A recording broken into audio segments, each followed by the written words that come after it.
welcome to the first edition, the first episode of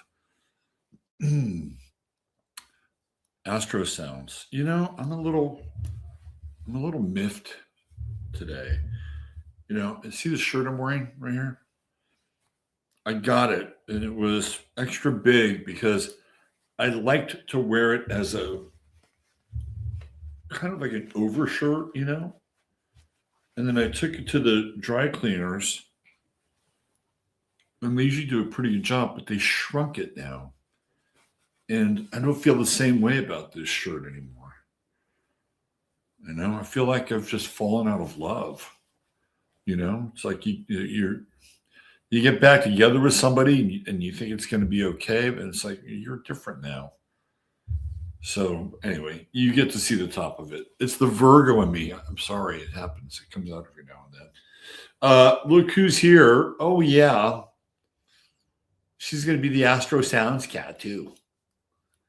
Yeah, and Jasper is kicking it in the crown. Crown being a apt metaphor for the king of rock and roll. And so I'm going to do this maybe once every month on a Friday, and I'm going to pick something to talk about with music. And I'm not sure if it's going to be completely linear, although I'm sure it would be helpful if I was kind of in linear mode and we could track the astrology across these various developments or evolution of, and not just rock music, but music kind of in general in the 20th century. And I really want to focus on most of the 20th century, although we could go back in time if we want. And I'm not adverse to talking about classical or postmodern or minimalist music as well, because I think those things are important and interesting. But I feel like it's going to be a very broad canvas, and we'll go into some areas that some people may find just absolutely, I don't know, mundane. Like I'm really, there was this label out of Florida that I used to be really into called Schematic, and they did this glitch music, which I was really into. I thought it was like super cool, and it was all done by these young guys, fucking around with computers. And I find stuff like that really, really interesting. And even music I don't really particularly like, I think is worth discussing, like industrial music, which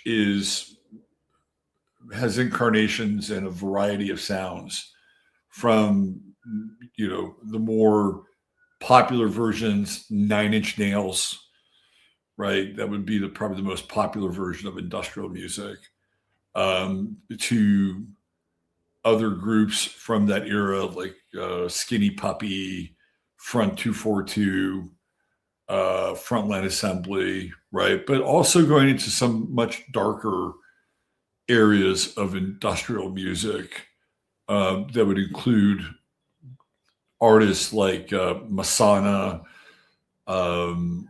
and Nurse with Wound, and your pretty obscure artist Merzbow, Japanese Noise. Like I think these things are really, like I don't always like the music, but I think from a cultural perspective and from an astrological perspective, it bears looking at, right? So there may be some Fridays where, I'm talking about I'm talking about Boyd Rice and sort of the post neo satanic movement in industrial music, or I may be talking about soft rock and Captain and Tennille and Bobby Goldsboro and Bread, right? So the canvas is really, really wide. And I'm not sure if, how it might be linear for a while, just to kind of set the foundation for all of it. So today we're gonna talk about Elvis Presley, because apparently there's a new movie out. I think it's a documentary put together by Baz Luhrmann, the Australian director. I wasn't aware that it was out until today. Our friend Neil told me about it, so I'll probably track it down and watch it. And I was never I am not an Elvis file.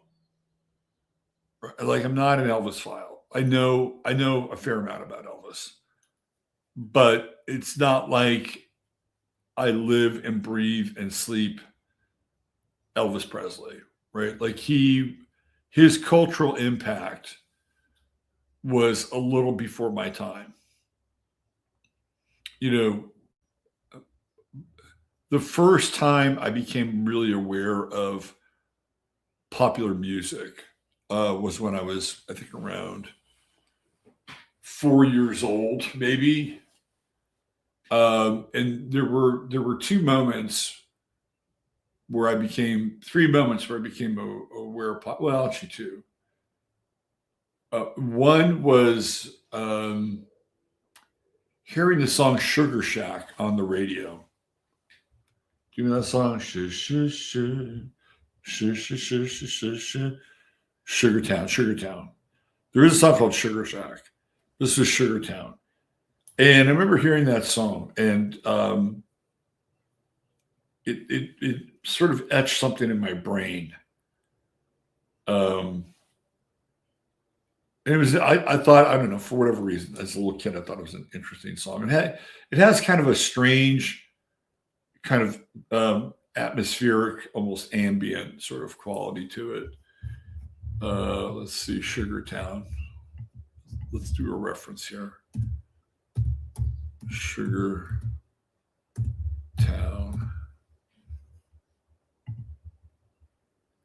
I guess, what is that, Nancy Sinatra? Is that who did it? No, but so it was before that. But maybe it was Sugar Shack. I always get these two mixed up. It might have been Sugar Shack.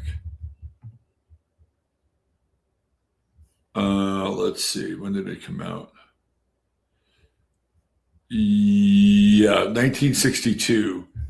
That was the first song that I heard and remembered. I remember Sugartown too, but it was Sugar Shack, released in 1963. And it was written by Keith McCormick. And it was recorded by Jimmy Gilmer and the Fireballs. Recorded, we'll do a little Sugar Shack. You guys know the song. That song, right?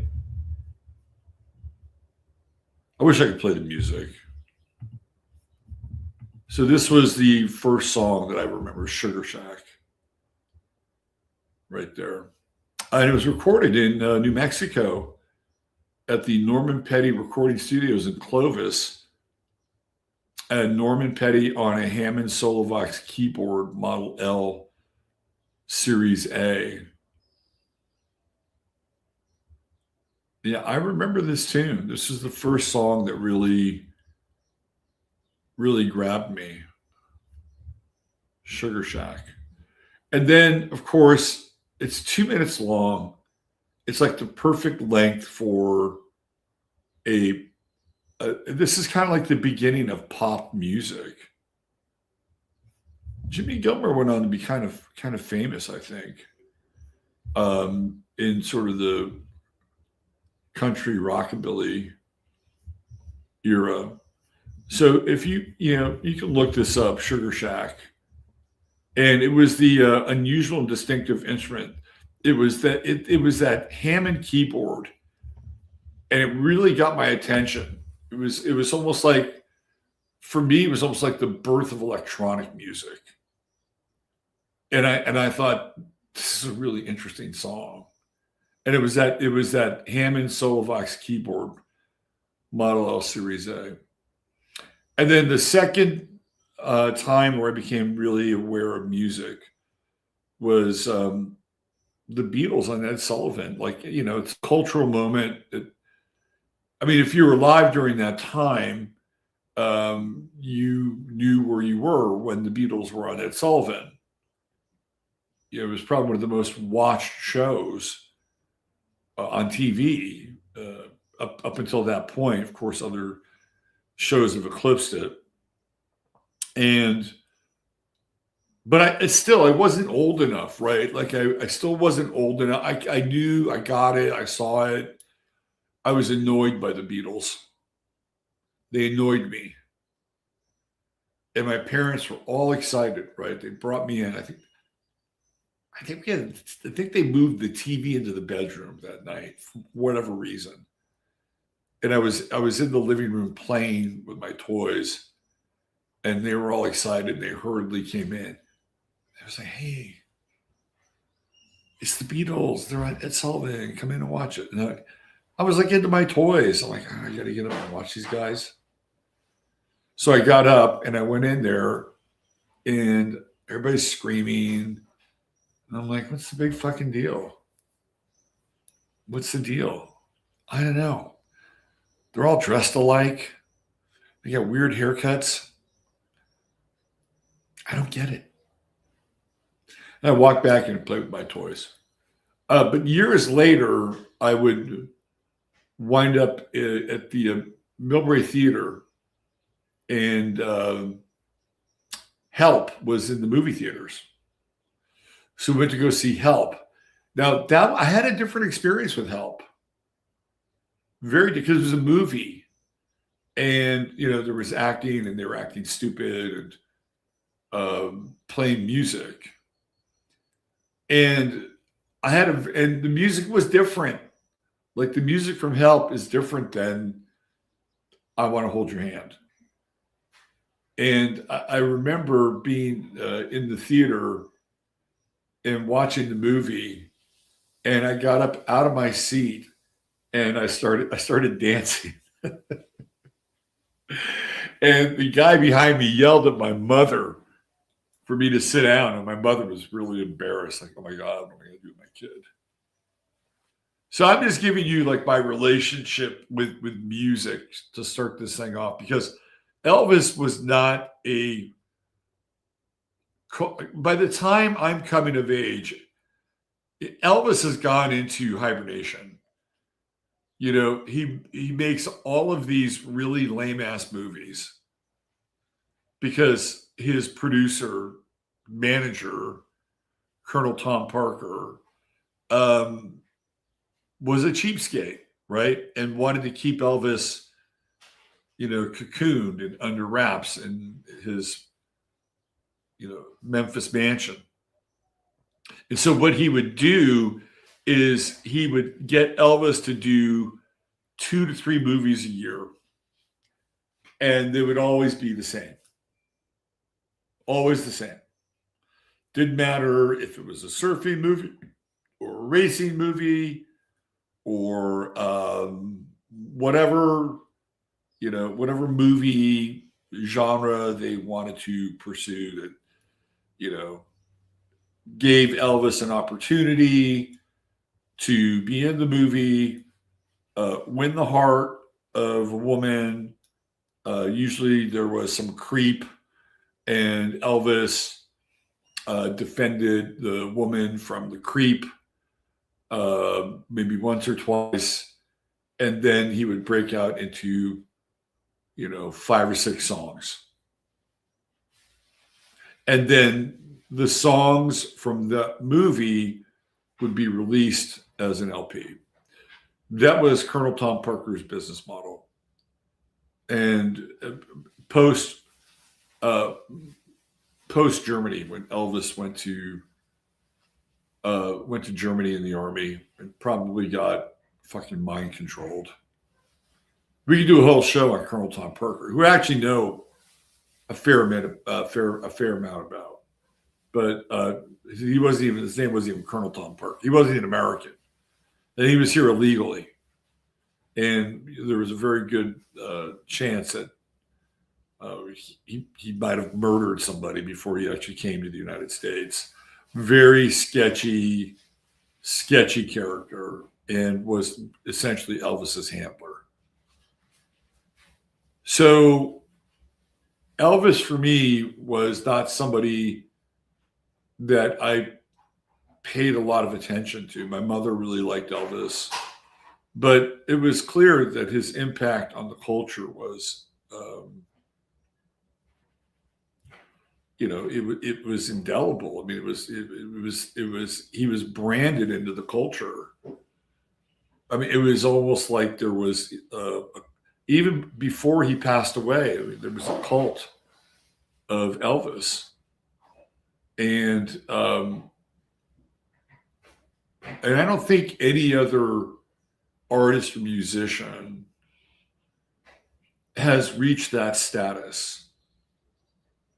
And he may not be as culturally popular now. And a lot of it is strange too, because Elvis was white and he was basically singing in a medium or an idiom or a style that black singers would sing in.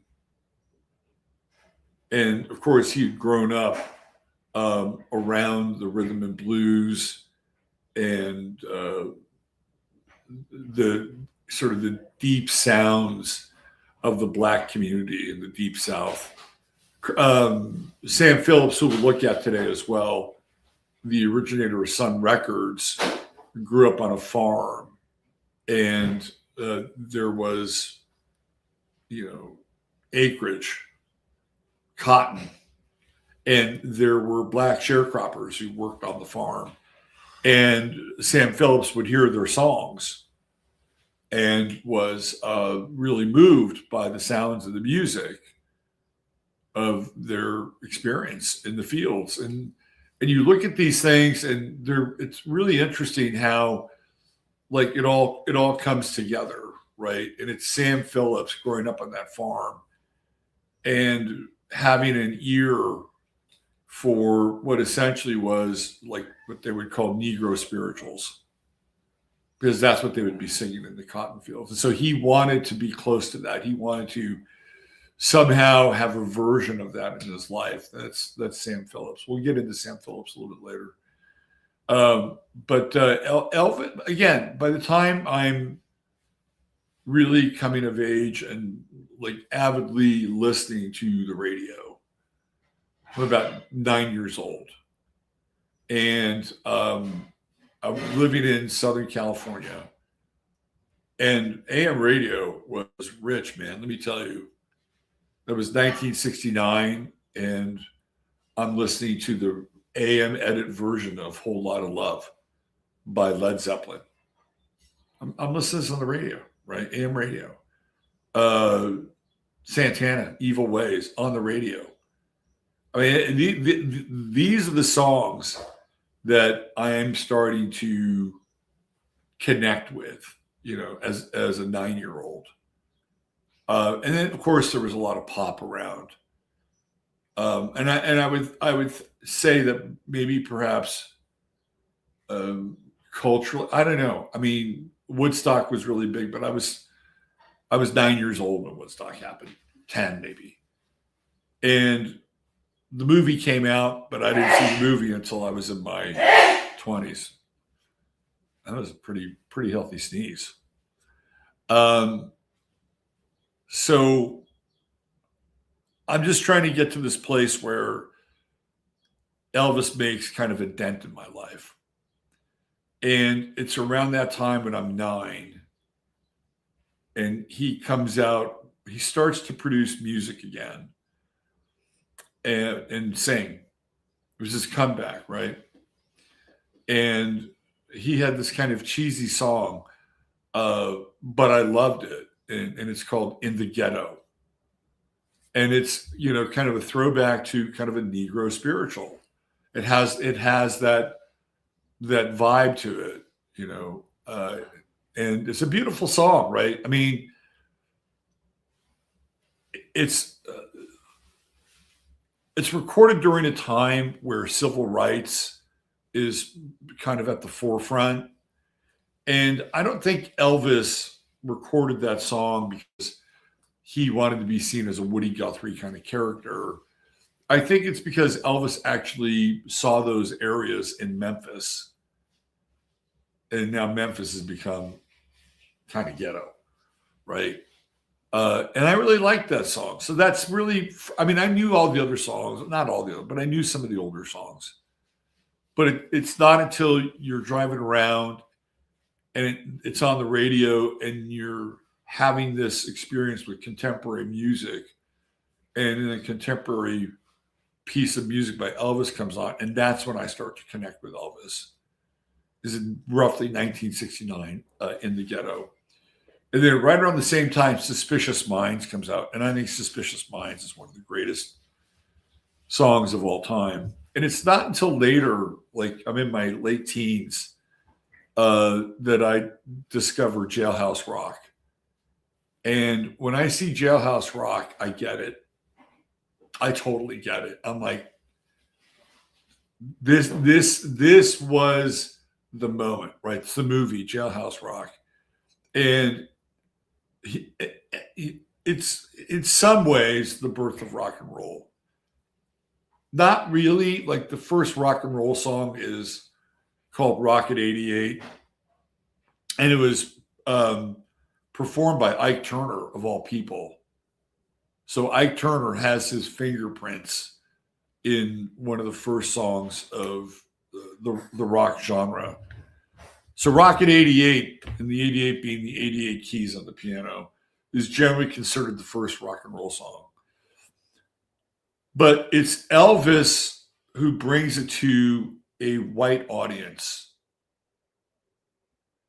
and taking the rhythm and blues traditions of the South and speeding them up, right? And so instead of a 2/4 beat, we get a 4/4 beat. And it's really the birth of, and for many people, it's like the birth of rock and roll. And today we'll look at the astrology of Elvis's first record that was released. We'll look at Elvis's astrology. We'll look at the astrology of Sam Phillips, Sun Records, and the midpoint composite chart between all of them to form like a superpower with Elvis, the inception of Sun, and Sam Phillips. But more importantly, what we're going to find in Elvis's chart is the Rosetta Stone for rock and roll. It's in his chart. And I'm not sure if any other astrologer has sort of pulled this out of the rubble, right? Like grabbed it from his chart and said, this one particular aspect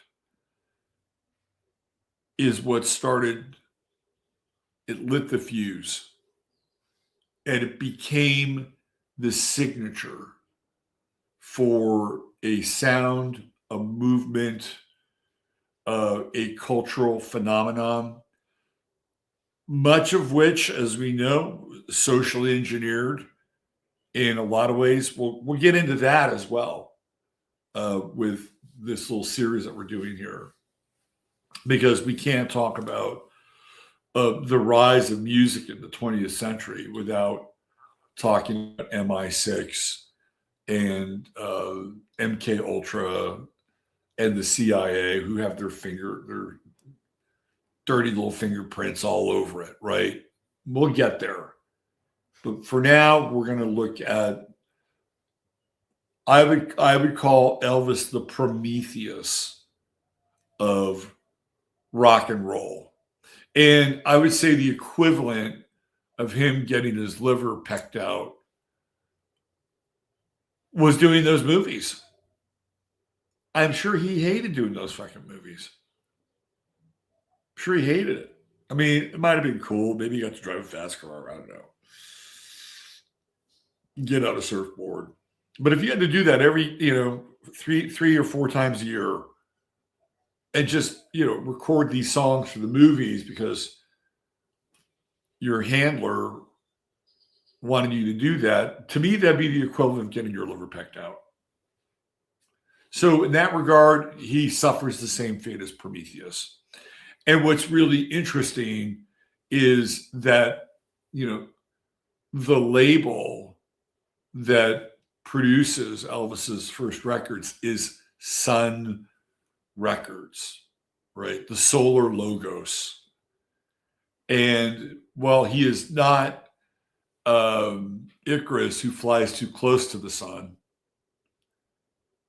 maybe there's a little Icarus in Elvis, but I think he's Prometheus and he steals fire from the gods, right? And in this regard, the sun is the fire of life. And he records his first single on Sun Records.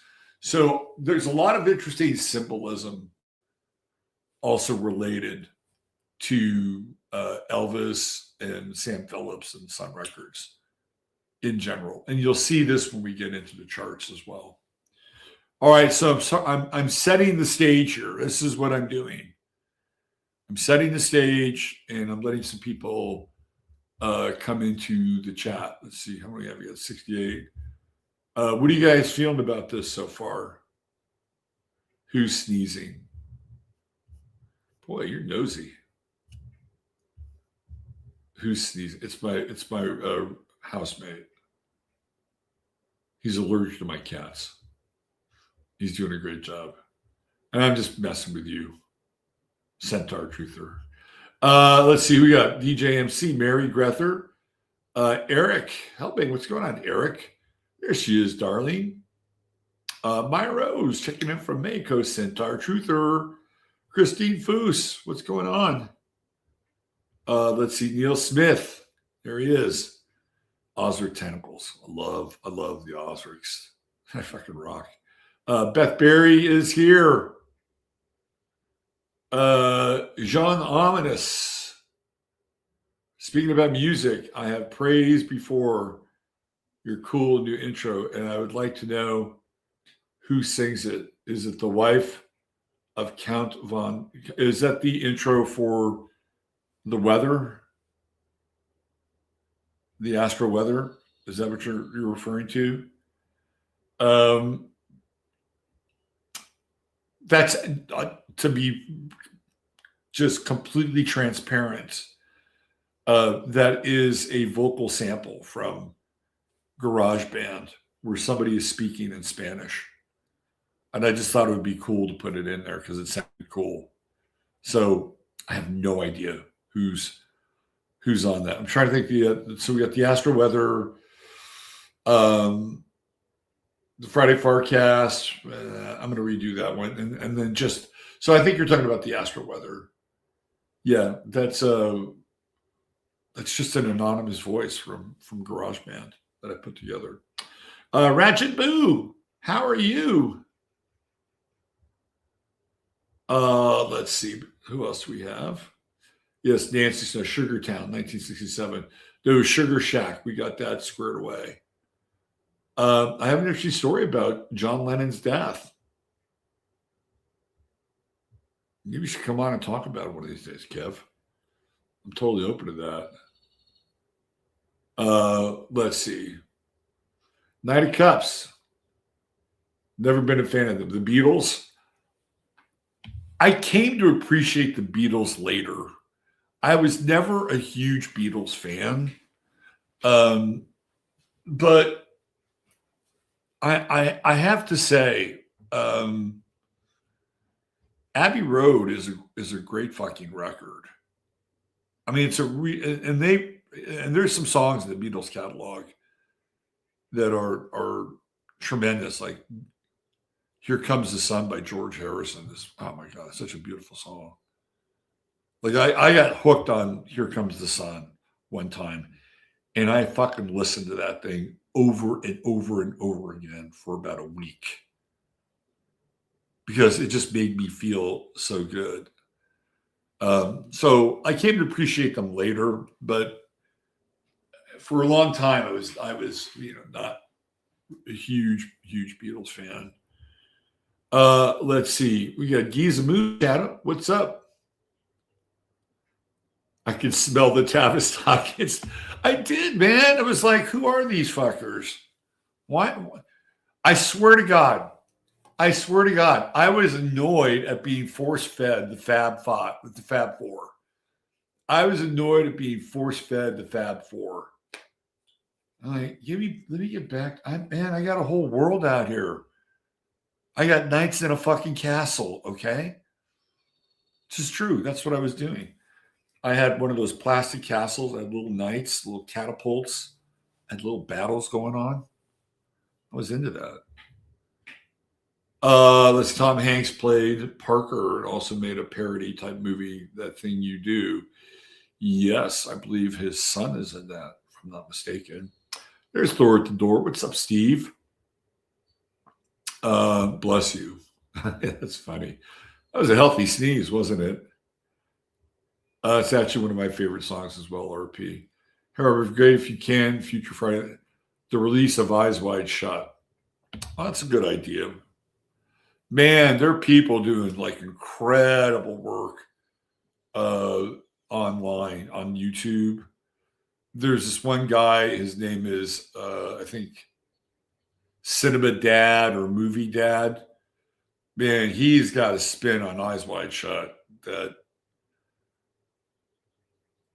when you see it, you can't unsee it. It's really, really good.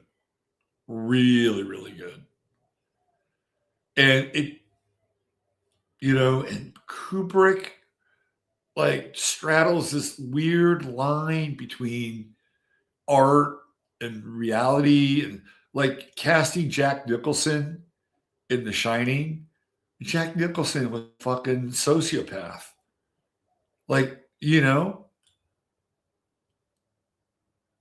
and it didn't take much to bring it out. And old Jack in that movie, let me tell you. But it's Nicole Kidman. I'll tell you the thesis of this guy's breakdown of the movie. That Nicole Kidman is in on everything. And she's like the mastermind. Every step of the way. Every step of the way. To the point where, and most people know this, at the end of the movie, she gives up her daughter, right, to become one of those women at the mansion. Like most people who have gone through the film know this part of the movie. If you don't, I've just blown the spoiler for you. But he goes even deeper and shows, and there's another layer to it. And I don't want to tell you the other layer because it's really, really worth watching. And it was like, oh fuck, it was hidden in plain sight the whole time. Nicole Kidman, her character was the mastermind. She was pulling all the strings. All the strings. Every step of the fucking way. Really interesting. Elvis twin brother significance. Yeah, so I was going to get into that because Elvis was born as a twin, and there is this esoteric principle that when twins are born and one of the twins dies, the spirit of the twin that passes goes into the other person. And as a result, that person becomes like power squared, like the power of two. So it's a really interesting principle, and I would not be surprised if certain families practiced twin sacrifice. And I I was on Miguel Connor's show, and he's really big into Bowie, who shares the same birthday as Elvis. And so we did a thing about Bowie, and Elvis came up, and we talked about the twin brother. And I have a dark mind, so my thought was that maybe they actually did sacrifice the brother. I kind of went there, but that's just where I go. But I don't know if we have enough, valid evidence that happened. But yeah, the esoteric principle is that the power of the twin goes into the other twin. Now, there's a band some of you may know called Curve, who I really like. I think Curve are great. One of the loudest bands I ever heard. And I interviewed Tony Halliday and Dean Garcia. And Dean I think he was her boyfriend and bass player. And Dean had a cleft palate. And I asked him about, I don't know how it came up, right? But Dean was a twin. And his mother had an abortion, but they only got one, right? And he got the cleft palate because he suffered some kind of damage when they separated the other twin from his mother's womb. So he lived with that. And I just thought, man, that's fucking wild, right? Like what an inception story. You weren't even supposed to be here. You're supposed to be, hoovered out. Now, I don't know if he got the power of his twin brother. I don't know. I don't know if he was even a brother. We didn't go that deep. But I'll tell you what, the guy's a hell of a bass player. Really good bass player. This is fun. Jamie's here. What's up, Jamie? Robin's here. Hey, what's up, Ralphie? Good to see you.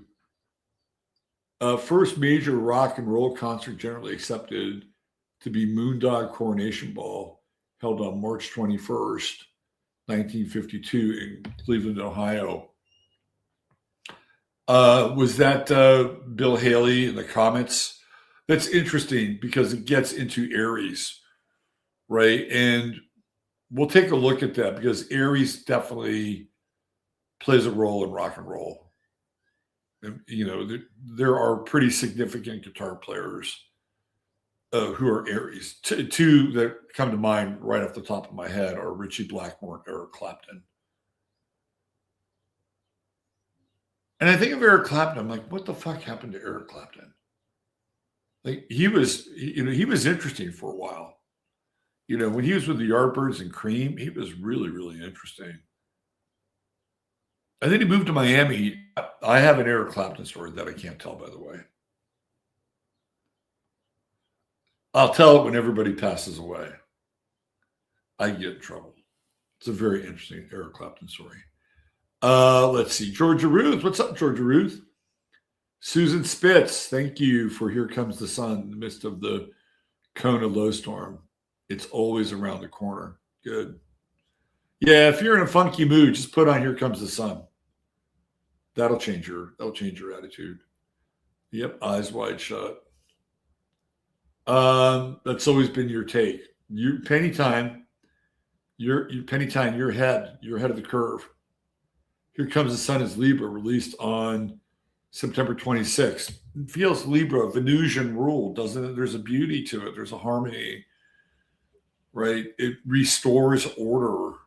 To me, like, that's what Libra kind of does. Libra restores order. If there's chaos, Libra balances it out. That's the nature of Libra. Clapton did try and speak out about the vaccine tree. Yeah, he got shut up. I do appreciate Eric doing that. Hi, Kim Harvey, Cosmic Soul. What's going on? And it's after he got the jab. The one guy who was steadfast in that world was Van Morrison. Van Morrison was the one guy that said, fuck this.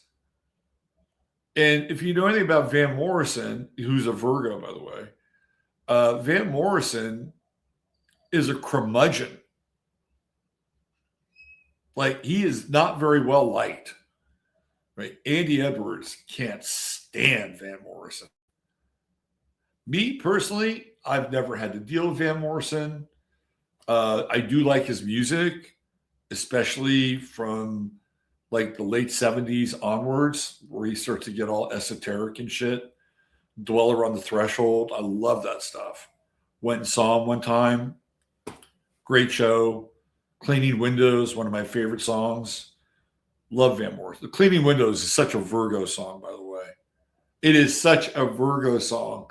It's about him growing up, right, in Ireland, I believe Belfast, and he is trying to get his feet in the music world and start a band.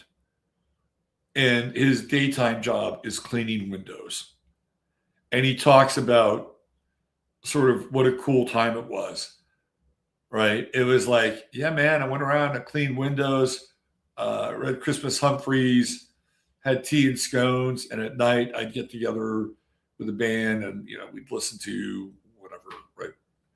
And to me, it's like the ultimate Virgo song because he's got a day gig and he likes it. He's not like this. He's cleaning windows. It gives him a sense of order. But he's not very well. And here's what I think. To take a stand like COVID and be anti-COVID, you have to be a bit of a prick, I think. You really do. You really kind of got to be a bit of an asshole because there's so many people who would come at you and come after you. And you got to have a tough fucking hide, right? Because nice people during COVID got steamrolled. They tried to do the right thing. They tried to be, compassionate or be a team player or whatever, right? And they got steamrolled. Van Morrison didn't. He wrote a song about it. And he caught shit for it. And it's mainly because he's never been known to be a warm and fuzzy person. He's a Virgo. He's prickly. But I like Van Morrison. All 300 pounds of him. Let's see. Who we got here? Yes, he got censored. He did. Hi, Leonie Samuels. You're just connected. What I missed. You missed the history of rock and roll. You're a little late. Do you have a note? Do you have a hall pass, Miss Lou? Let's see. Lois Francis, only a Virgo. I love this line. I'm going to put this up right here. One clear prayer beats a confused congregation every time. Steve, you got some of the best one-liners. I got to say. I'm going to put Peter's up here. Peter and I were communicating about a week ago. And Peter, very accomplished musician. We got ourselves a virtuoso in our midst. Saxophone, drummer, guitar player. We had a nice little jam session talking about music last week, some text and some phone. So I hope you're having a great day, Peter. And Peter helped kind of push us over the edge. Okay, so should we get into Elvis in Elvis's chart? Why don't we do that? Let's do some astrology.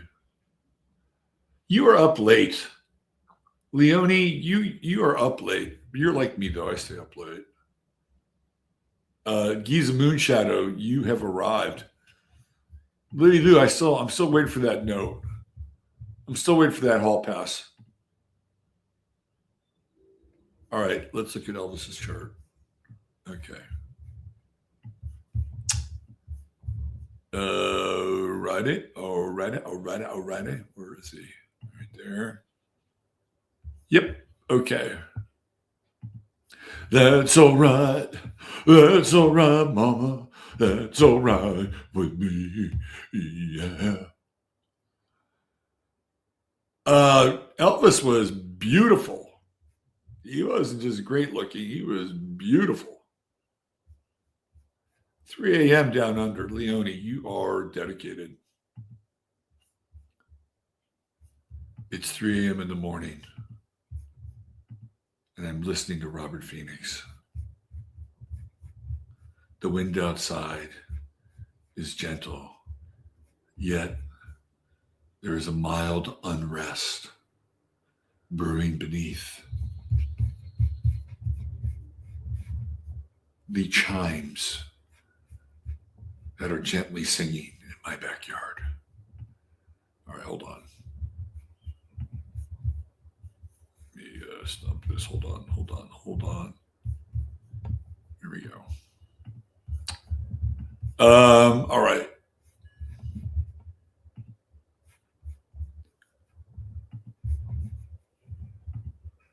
Let me make it bigger too.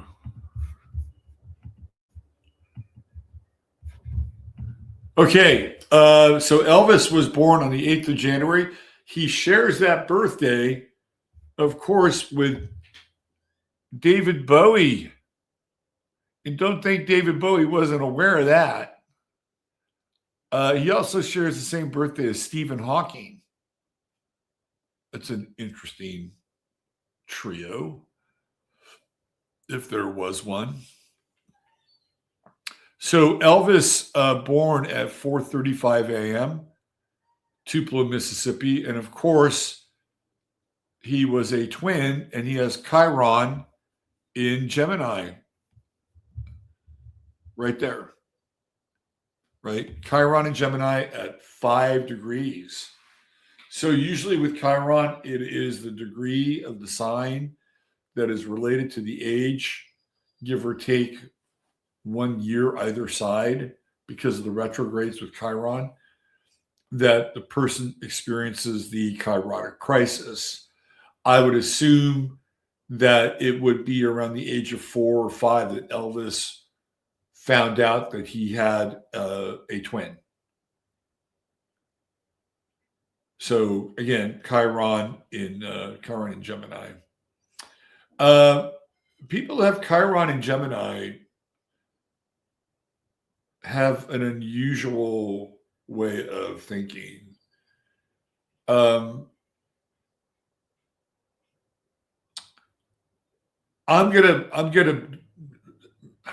don't really want to start here, but I'm going to start here. I think Elvis with Chiron and Gemini, and not just Chiron, but the square with the moon, and that long 9-degree square with Neptune.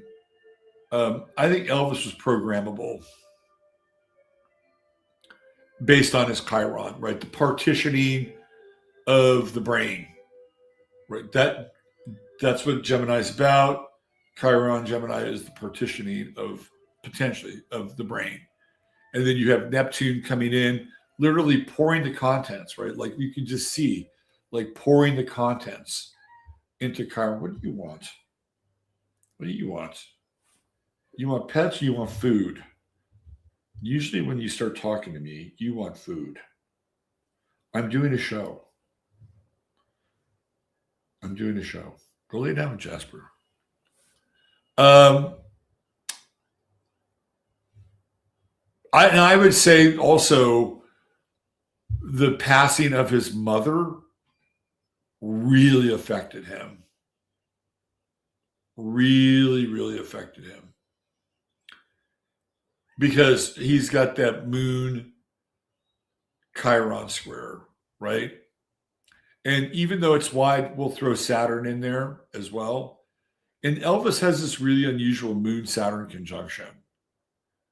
And the moon is in Pisces, so it's dreamy and romantic. And when I think of, his moon in Pisces, I mean, I literally think of the song Blue Moon, right? Which was a huge hit for Elvis and was the beginning of kind of the ballad version of Elvis. And again, if we're staying with this square with Chiron, which again, I think this is the programmable part of Elvis. And I think there was parts of Elvis that were handled. And we have Saturn there, right? And we have Colonel Tom Parker, who is a very Saturnian figure, going in and hacking Chiron. Now remember, Elvis had to travel to Germany to be in the army. And isn't that a weird thing?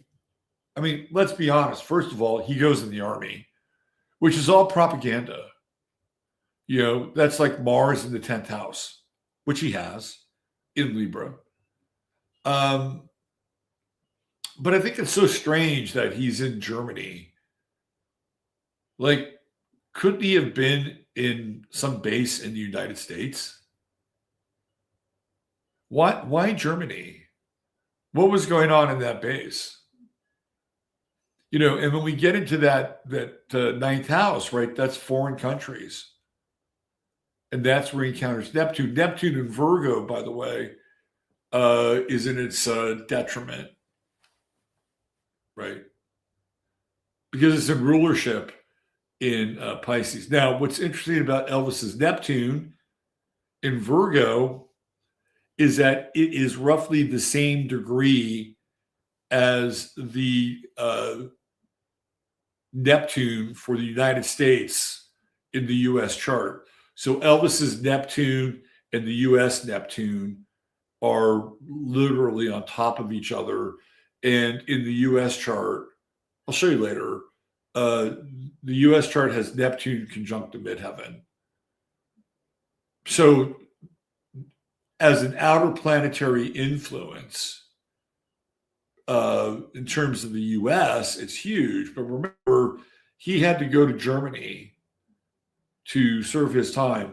And when he came back, he had a little 15-year-old Priscilla with him. And he wasn't the same dude, right? He was not the same dude. Did something nefarious happen on that army base? You know, I kind of go to those places. And what was Colonel Tom Parker doing while he was away? He was rearranging basically Elvis's entire life, because it's when he comes back from the army that he starts to do these pictures. And he does I think he does 2 or 3 pictures a year, and he'll do a soundtrack for each picture. And this is what Colonel Tom Parker is.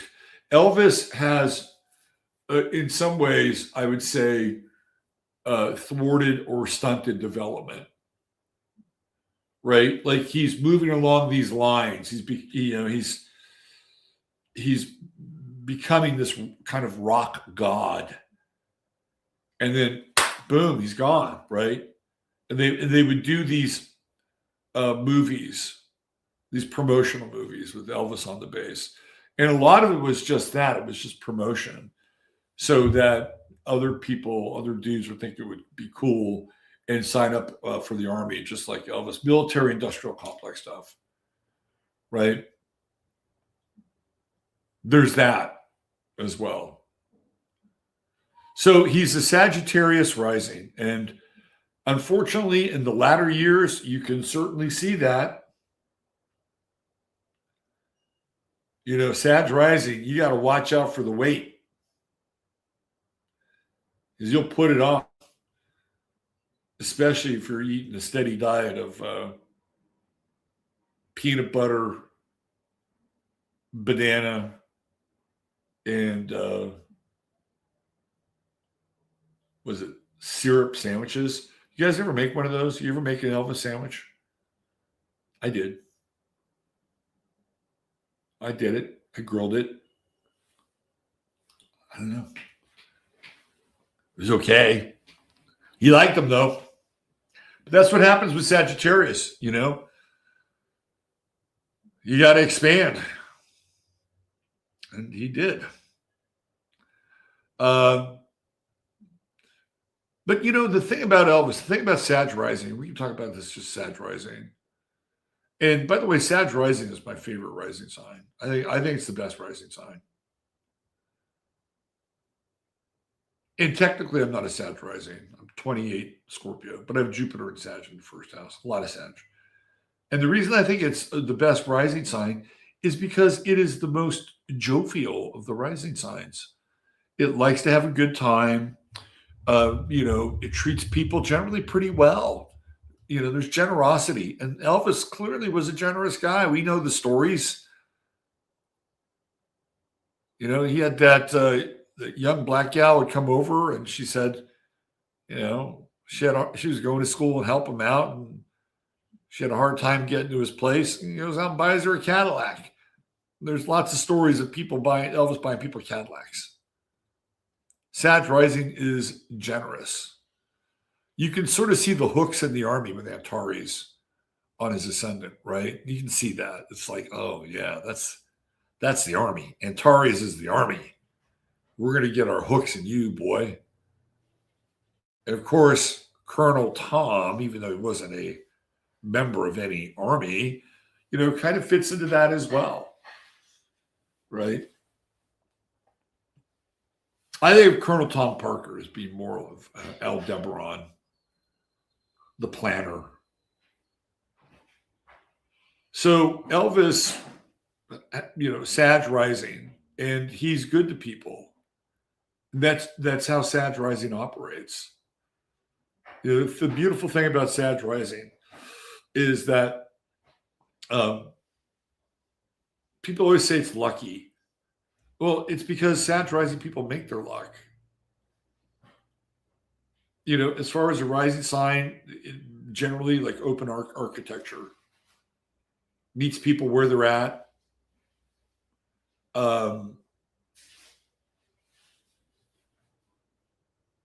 Sees the best in people. This is how when Sag rising is really, on, it is the namaste ascendant, right? Like the God in me recognizes the God in you. And everybody is kind of equal. Like Sag rising, you treat the bellman the same way you would treat the CEO. That's total Sag rising. And the other thing is that, everyday life is a spiritual, religious learning experience, whether it's positive or negative. It's the acquisition of wisdom, which is Sag rising. And if I haven't seen the latest film, but I've seen some Elvis documentaries, and that motherfucker was always in a good mood. I don't know. Maybe it was the prescription drugs, but he was always singing, the Gospels, and he was an interesting character. Anyway, Sag rising, we like it. And people that do have Sag rising tend to travel. He did travel, did some world tours. And of course, there was the great Hawaii concert. And then the unfortunate time in Germany. And I call that unfortunate. All right, so he's a Capricorn sun. He's got Venus in Capricorn, and he's got Mercury in Capricorn. And all second house. So this is Taurus's house. The voice, right? The voice. So you don't have to have planets in Taurus, although he does. He's got one. He's got Pallas. If you have second house placements, you can tap into Taurus energy. That's what he did. He tapped into that Mercury in the second house.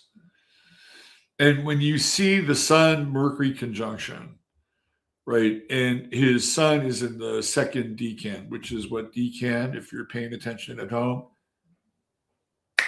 the Taurus decan of Capricorn, right? First decan, 10 degrees, the sign that it's in. second decan, the next 10 degrees of the next sign over in the same element. So we would go Taurus, Capricorn to Taurus. Now, Mercury and Venus placements are in the third decan, which are Virgo, right? So he's got a mixture of, so there's a part of Elvis. Yeah, I mean, you would think like this is just my thinking, although it wouldn't really turn out this way until he finally took his career back from Tom Parker at the end of the 60s and made his comeback. That with the sun in sun in Capricorn in the second house, generally speaking, that person could be a captain of industry, understanding things like base elements, what to do with them, how to process them, turning them into products, et cetera, right? But for Elvis, it's more about art and feeling, because he takes that Sun Mercury trine, right, and brings it right up to Neptune, the highest planet in the chart. Okay, so for some of you who've taken my course or have worked with me, I place a great amount of emphasis on the highest planet in the chart because it is your planet of aspiration. The first planet in the chart defines you. And I know people will say it'll be your ruling planet, which is defined by your ascendant, or it'll be your sun sign. Those things are important, but the first planet in your chart, it's the first thing we run into, right? If we meet you on the streets, what are we running into? You're ascendant, but it's also that first planet. So for him, it's the sun. And who does he sign with? He signs with Sun Records. And what he has a beautiful channel to bring in this presence, right? All the way up to the ninth house, highest planet of the chart, Neptune, which is quite dreamy. There's a lot of projection that happens with Neptune. A lot of projection. So Elvis is able to really capture people's imaginations and their hearts and their spirit, right? And it's through his presence. And if you read or listen, and I've gone through YouTube and I've listened to the stories of the guys from the Memphis Mafia, guys that grew up with him, and they talk about Elvis like as a teenager, like he was a god. They talk about him like he's a freaking god, because they would play football together. And apparently Elvis was quite good at football, but he was a handsome devil. And he was a really nice guy, right? Like he was really cool. And you hear these stories about him and about them. And what's the guy's name? Jerry, what's his name? I forget his last name. He might still be alive. I don't know. But he was one of if Elvis was the sun, this guy was his Mercury, right? And so he's told a lot of stories about Elvis. If I idolized him. He was young when he met Elvis. He was like 9 or 10, and Elvis was a teenager, maybe about 15, 16 years old. And they talked about him like a god. What's interesting about Mars in Libra? It's a really interesting placement. It's 10th house, right? And of course, we get the army side of things with Elvis. But he's always the hero. In any of these movies, right? 10th house Mars, he's always the hero. And he's, could be a Western, Could be a hot rod movie. It could be a surfing movie. It could be a skydiving movie. Didn't matter, right? What did he do? He would always restore balance to whatever the script was.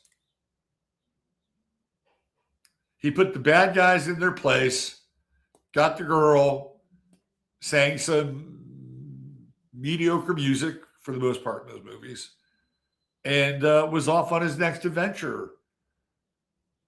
Elvis, the closest he ever got to a heavy was Jailhouse Rock, because he's in the jail, right? But after that, it was, hey, I'm a hero. I'm going to bring back, and the thing about Mars and Libra and in the 10th house is like women wanted to be with him, right? And dudes wanted to be like him. That's Mars and Libra. It's got the masculine and feminine. And yes, I know it is in its fall. It's detriment. It's his detriment. It's his detriment. But in a weird way, like Mars and Libra is kind of underrated.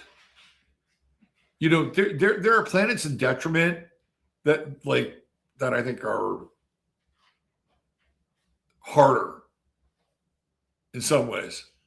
But I can't tell you how many charts of athletes and really good athletes I've seen that have Mars and Libra. And I'm still wrapping my head around it. So in a lot of ways, it's underrated. It does need a bit of a social cause or cause in general, right? That's the nature of, I call, to me, it's very much related to like social justice warriors.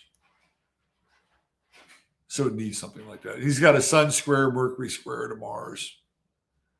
And I feel like, that's Elvis the Rebel. And he's got the same square going on with Uranus. And that's, even in some of those shitty movies, he's kind of rebellious.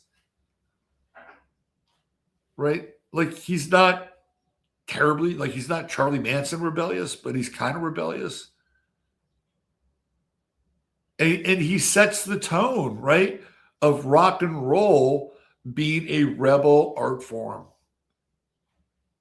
And you can see it right here. Sun, Mercury, Mars square, Sun, Mercury, Uranus square.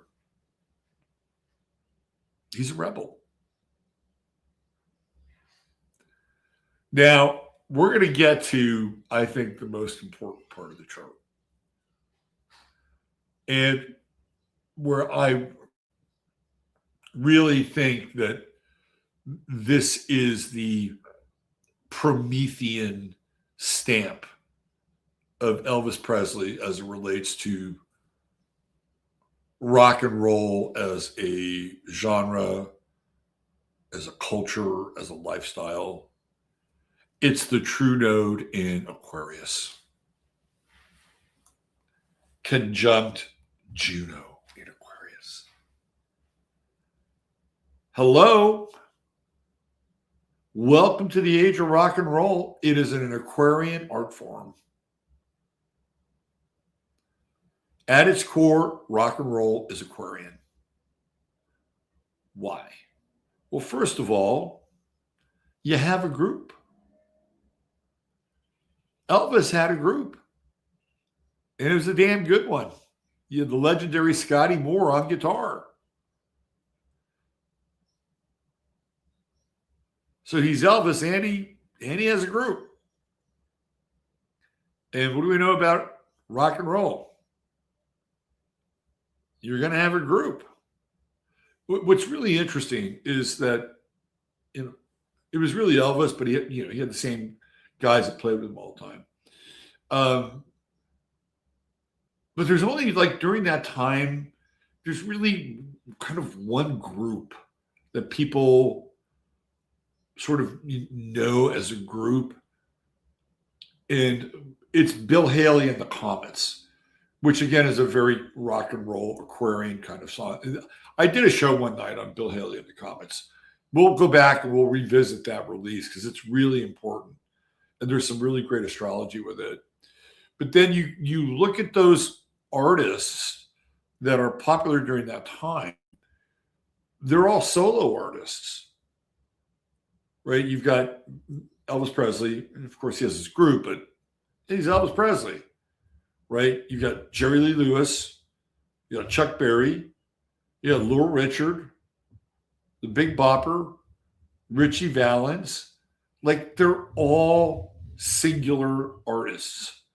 Lesser known artists would be somebody like Gene Vincent or Charlie, what's his name? Behind Closed Doors. That guy, Charlie Pride. Charlie Pride, is that his name? Fuck. Anyway, solo artist and also on Sun Records. Eddie Cochran, whom I love. I love Eddie Cochran. He's one of my favorite performers, players from Dwayne Eddy. They're all solo. There's one guy that kind of breaks with the solo artist tradition, and it's Buddy Holly. You have the brief blip with Bill Haley and the Comets, and then everybody else from that point forward is pretty much solo. And then you get Buddy Holly and the Crickets. Buddy Holly is very interesting. We'll do a Buddy Holly chart showing him. He's great songwriter, but he's the beginning of this turning towards this idea of the group in rock and roll. The Crickets were important. What, you know, I think Buddy was like starting to step out there. Like there are pictures of Buddy Holly in New York with Bob Dylan smoking cigarettes, right? Like if Buddy Holly kept on going, he might have been, I mean, it was already really interesting. But then all this weird shit happens, right? So you've got Chuck Berry, who's in prison. Elvis is in Germany. You have Jerry Lee Lewis, who is in deep shit because he married his cousin, his 15-year-old cousin. Little Richard finds God for the first time. He winds up finding God at least 3 or 4 times. Sagittarius. They'll do that every now and then. So all these major, it's not Charlie Pride. It'll come to me. And when we get behind closed doors and you let your hair hang down. I got so sick of hearing that fucking song on the radio. But it's a great song. Great song. All these guys who were like, you know, major players in rock and roll, they're out of commission. Buddy Holly dies in a plane crash. Takes the Big Bopper and Richie Valens along with him. And who emerges out of the ashes of the day the music died? It's the Beatles. And it's the inception of the group. Now everything is about the group. Even a guy like Jerry had the pacemakers. Herman had the Hermits. It all became about the group, right? And then it was, you know, it was the inception of kind of groupthink. And we're starting to get ahead of ourselves. But it's this degree of Aquarius. Like Juno is about birth, right? It is about birth. And the Trudeau, this is Elvis's mission, his mission in life, right? He's gonna be a freaking Aquarian. He's got an Aquarian mission. He's going to snatch fire from the gods, right? Going to the other side of the chart, he's got the South Node in Leo. Hello, Leo. Sun records, right? There's a relationship there. So he snatches fire from the gods and creates this art form that completely transforms the American landscape, the global landscape. So it wasn't as if there was a youth culture prior to Elvis. There was, but it wasn't a rock and roll culture. The youth culture prior to Elvis is sort of like jazz, but it's very, very limited. You literally have to like live in a place like New York, right? And it's sort of the birth of the beats and the birth of like, folk music and that crossover. So there is like youth culture starting to bubble in other areas. But this is like a rocket, right? Elvis takes off like a freaking rocket. And overnight, the world has changed. When he releases his first record, which we'll look at.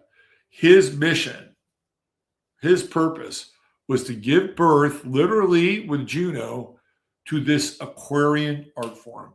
And I think it's interesting that this movie comes out and Pluto is in Aquarius, basically conjuncting his true node. And here comes Juno along for the ride. So for me, this is the Rosetta Stone. The Rosetta Stone of rock and roll is inside of his chart. It's right here. Right there.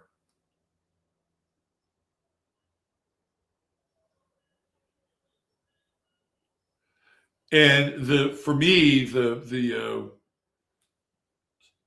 ultimate evolution from that moment, right, that he was born and he puts out his first record, again, which we'll look at, manifests itself in a group from London called the Sex Pistols, where the lead singer, Johnny Rotten, is an Aquarian. Johnny Rotten is the fulfillment of Elvis's pulling down fire from the gods. It's with Johnny Rotten and the Sex Pistols where they literally destroy the music industry. And he's there for one record and one record only. It's so Aquarian. And I'm talking about Johnny Rotten. It's like there's a before and after with the Sex Pistols. And yes, I know the Damned came out with their record before the Sex Pistols, but it did not have the same social impact. And why? Because their lead singer is an Aquarian. He's an Aquarian. Ironically, Joe Strummer was a Leo, and Johnny Rotten never wanted to be a rock star. He was more into like situationist art, and kind of Dada poetry, and he was really into this German group called Can, who were really improvisational and out there. Like when the Sex Pistols broke up, Can wanted Johnny Rotten to come sing for them. He didn't have the same aspiration. Joe Strummer wanted to be a fucking rock star. He's a Leo.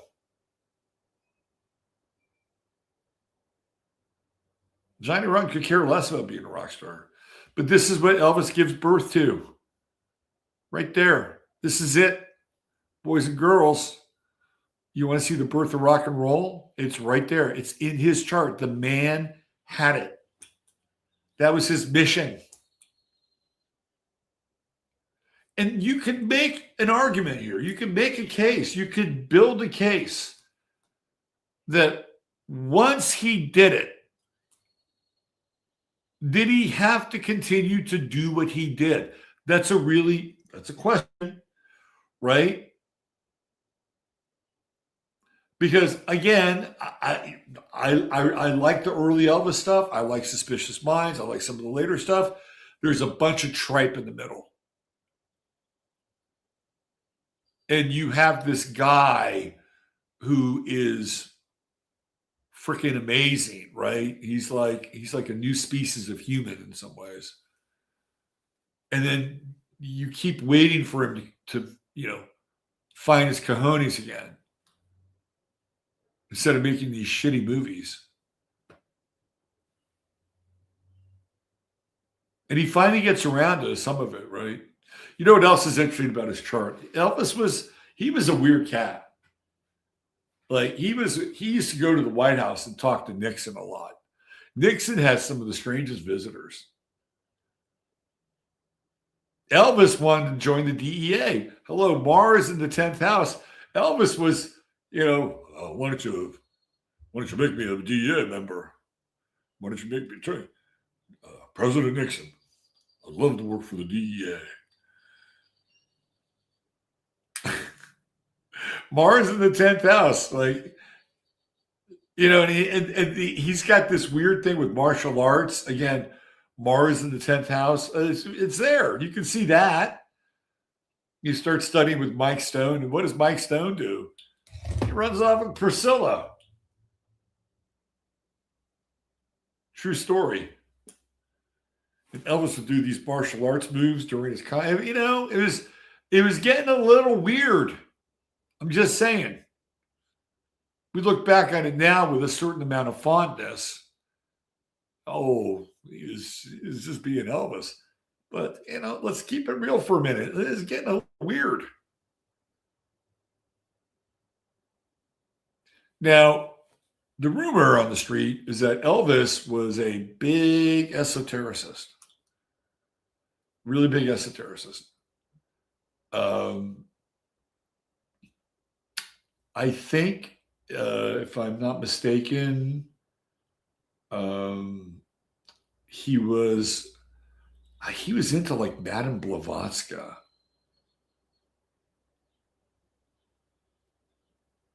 He was into Madame Blavatsky. He was into that whole theosophical world. And again, I think that's Neptune in the 9th house. You can look it up. There was an esoteric. Some people will say, well, Elvis was a Satanist. I wouldn't go that far. But I think Elvis knew a little bit about what do you think he was doing? Hanging around his mansion all that time, basically being under house arrest. He's probably studying, reading books, bringing channels in. What else can we talk about his chart here? That 8th house, Pluto. Yeah, he's got a tough 8th house. Even though Pluto is in its own environment there, it's in Cancer, it's retrograde, there's Ceres, the vertex. People think that the vertex always brings you good things. It doesn't always bring you good things. If you don't know what the vertex is, it always shows up between house 9 and house 5.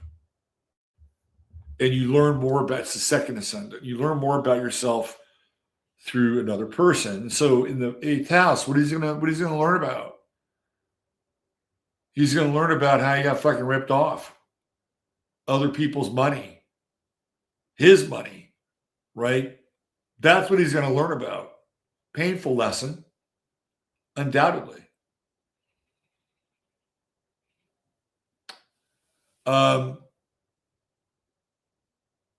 The Saturn Moon conjunction is really interesting.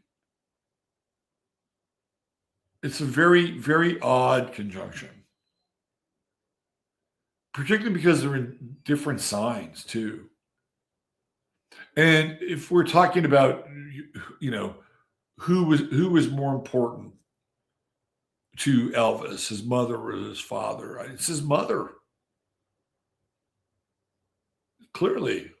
Why is it his mother? Because the moon is in front of Saturn. Saturn is the father. And what's really odd here is that even though they were mother and father, and you can make a case that they were close because literally they're close. But Saturn in the third house, the father is more like an older brother than a father. And even the moon in the third house, the mother is more like an older sister. And by the way, people who have moon in the third house, they need to talk about their feelings. Clearly. But I can tell you right now, when he lost both parents, but particularly the mother, that was rough. I would say that during that time, Elvis probably should have had a mental health check. Seriously.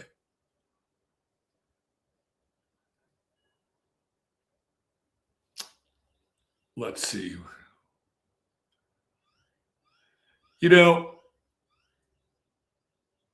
For the purposes of our discussion and this idea that Elvis is the Prometheus of rock, I just gave it to you.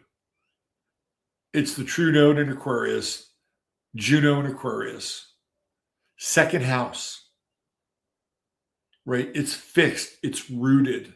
That's what this guy did. That was his mission. He was going to bring the gospel of rock to this world. And with Neptune in the ninth house, he takes on kind of a mythical figure.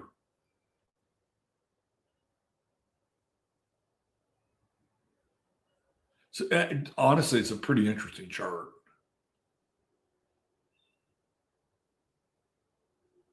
All right, let's get into some of the release date stuff. Okay, so let's see. Okay, you're gonna see some. No, I don't want that. Hold on.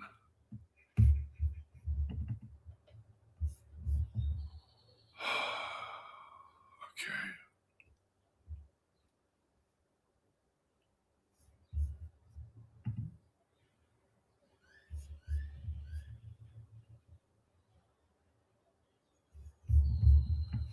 I should just put these in a folder. I am a little sloppy. I'm a little sloppy at times. All right, hold on.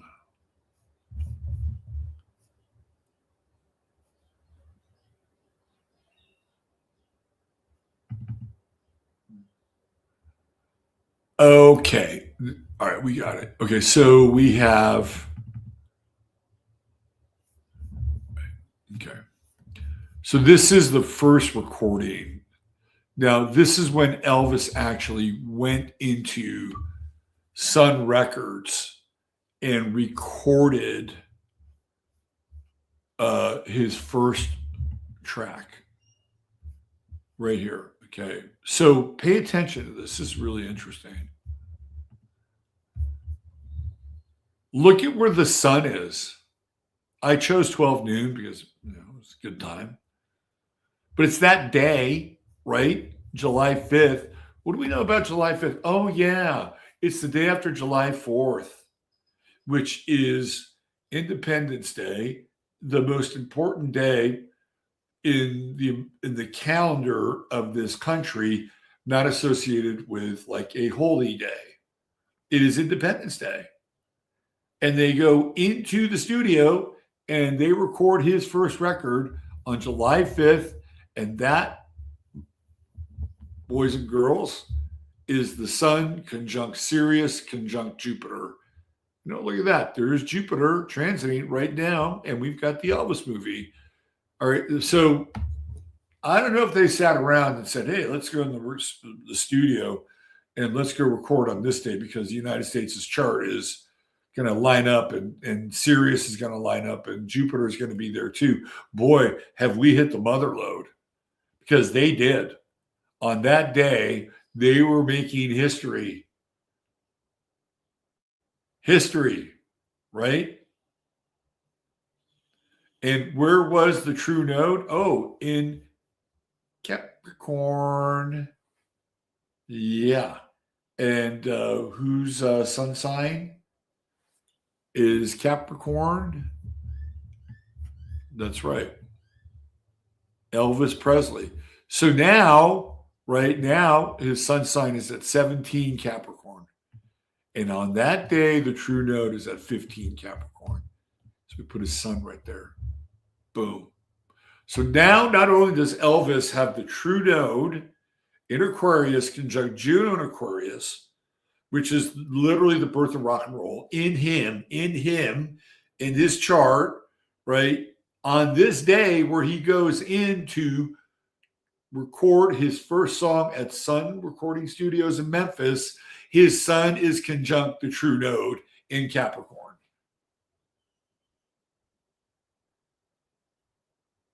This is amazing. It's freaking amazing. The power of the sun is on full display. Venus in Leo conjunct Pluto in Leo. 11th house. Broad reach. Mars at 29 degrees Sagittarius, right? It's retrograding. That would have been an interesting recording process to see how the retrograde played out. Libra, I'm just using this time, right? We have Libra on the ascendant, 12 noon. Probably going out to lunch or something. I don't know. But I like Libra rising, Neptune on the ascendant. What we really want to pay attention to is like the sun, Jupiter conjunct Sirius, Elvis's sun conjunct the true node in Capricorn. Those are the marks we want to hit, right? The moon is at 17 degrees in Virgo, right? And Elvis has Neptune at 14 degrees in Virgo. So we have a moon-Neptune conjunction. Pallas is 1 degree off of his Neptune. It is an augur of things to come, right? This is what we're talking about. Very auspicious day. Incredibly auspicious day. So this is the first recording. So they go into studio and they record. It's on July 5th, right? So they actually released the record not long after that.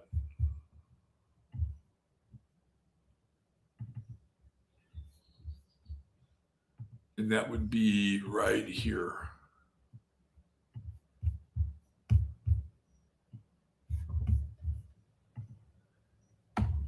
Okay, so we're still in Cancer.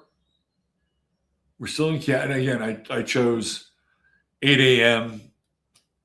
Doors open, trucks pull up, out go the records to the local record shops in Memphis and the surrounding area because it was a regional release. Now it's interesting, because we noticed that Mars was retrograde.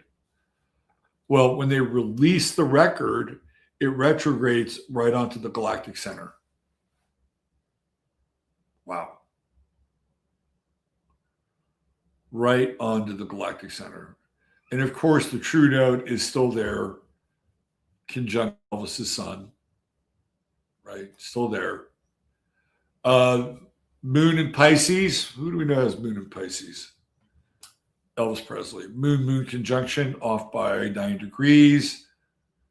We still have Jupiter conjunct Sirius, even more so now, right? Because some time has passed. And it's also conjunct the U.S. sun. And we have a Sun-Uranus conjunction on that day in Cancer. When you get a Sun-Uranus conjunction, you're summoning Aquarian energy. And it is going to disrupt the conventional conservative basis foundation of American life.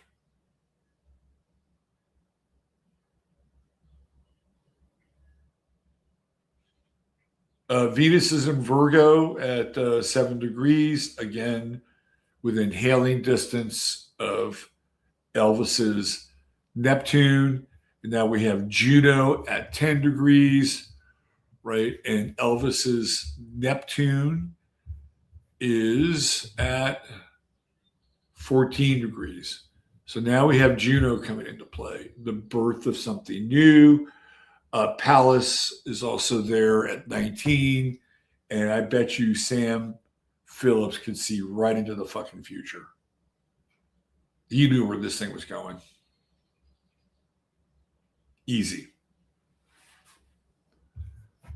All right.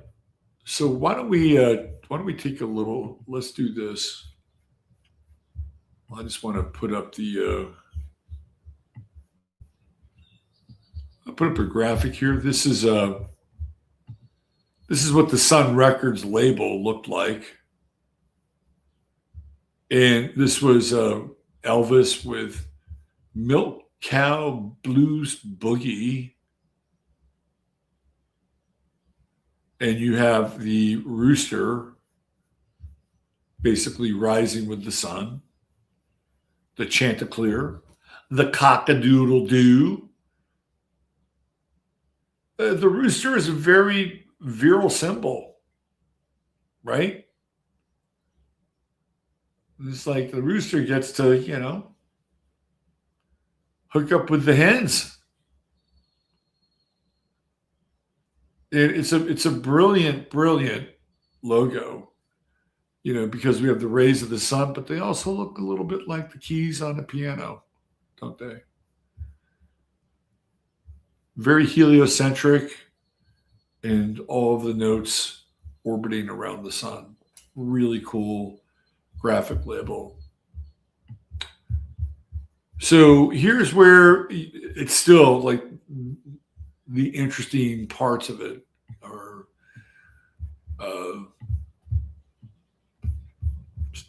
still present and accounted for. So we're going to look at the chart for Sun Records. All right, so there's that, and then there's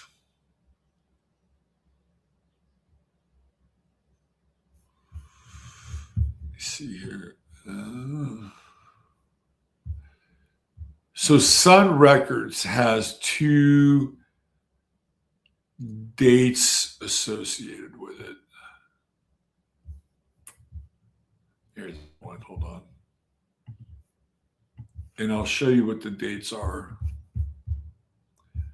Okay.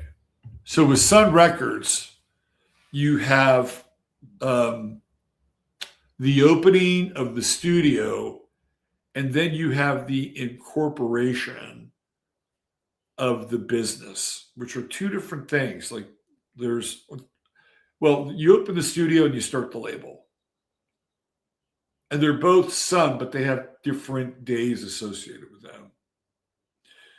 So Sam Phillips opened Sun Records on January 3rd in 1950. Capricorn. Are you noticing a theme here? Right? Elvis born January 8th. Sun Records opens January 3rd. Sun at 12 degrees. Capricorn. It's interesting that ultimately a weird kind of offshoot of Sun Records in the South would become Capricorn Records, where all the Southern rock bands like the Allman Brothers would hang out and record on.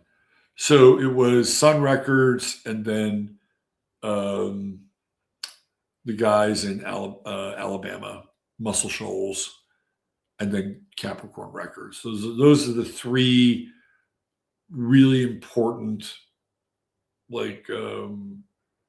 recording label grounding poles for music in the South in that genre. Anyway, so on that day, right, the day that they opened the doors of Sun Records, guess where Mercury is? 1 fucking degree Aquarius. Hello? That is the same degree as Elvis's True Node and his Juno. The sun, 3 degrees off of Elvis's sun. The synastry here is off the freaking charts. Jupiter's there too at 7 degrees. You got Vesta at 12 and Venus at 17, all in Aquarius and Sun Records, which is really interesting, right? Because we have Pluto on the other side of the chart in Leo, which is the sun. And Sun Records is going to take that solar energy, the solar logos, the symbol on the center of the 45, which turns everything into kind of a heliocentric version of reality, right? And the sun is literally spinning around us. So with all the Aquarius here, it's like Aquarius is like the fucking solar panels soaking up the sun. You got a group of panels on your roof, right? They have what do the solar panels do? They turn the sun into electricity. That's the relationship between Aquarius and the sun and solar panels. Voltage, right? Thomas Massey will tell you all about it. You can see it here in the chart. So it's not just Elvis who's playing Prometheus. Oh, it's also Sam Phillips by opening this studio. Elvis has his Mars and Libra, Sun Records, Mars and Libra. And the thing about Mars and Libra, it's very fair, right? Like Sam Phillips will record anybody. He recorded a homosexual, black homosexual, Little Richard. Pretty sure it's Little Richard. Maybe Little Richard recorded at Chess Records. I'd have to check on that. But if you were black, he didn't care. Right? Same with Elvis, Mars and Libra. He didn't give a shit.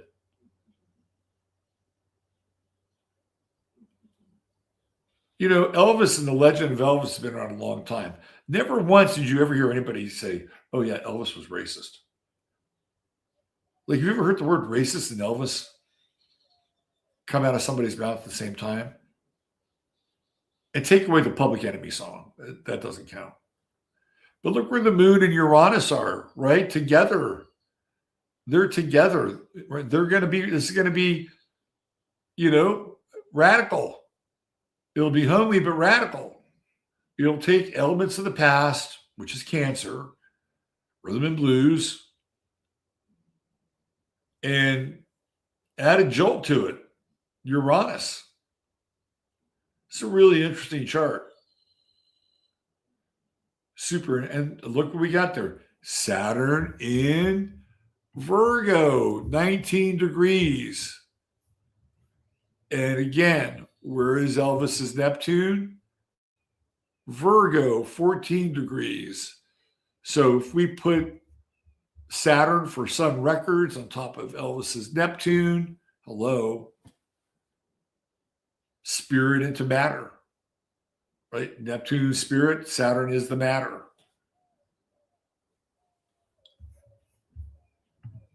Okay. So that is the opening of Sun Records. The studio, right? The studio.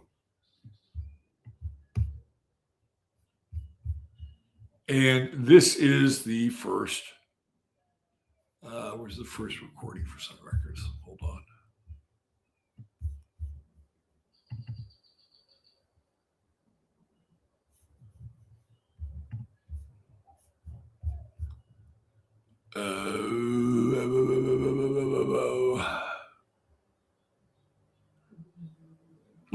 Label. That's it. That's what I want right here. Okay. No, I don't want that. Hold on. Label.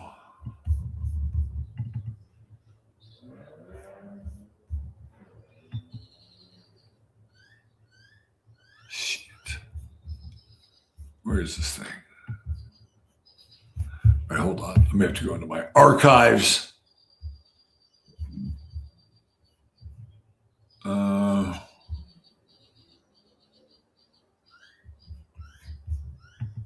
me do this. Hang in there with me.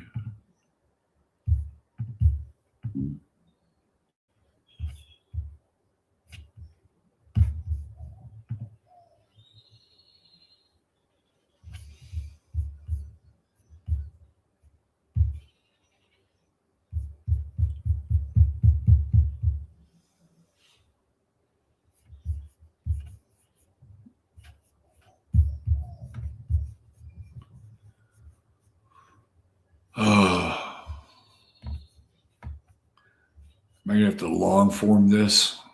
Oh, here we go. There it is. Thank you, Jesus. Okay.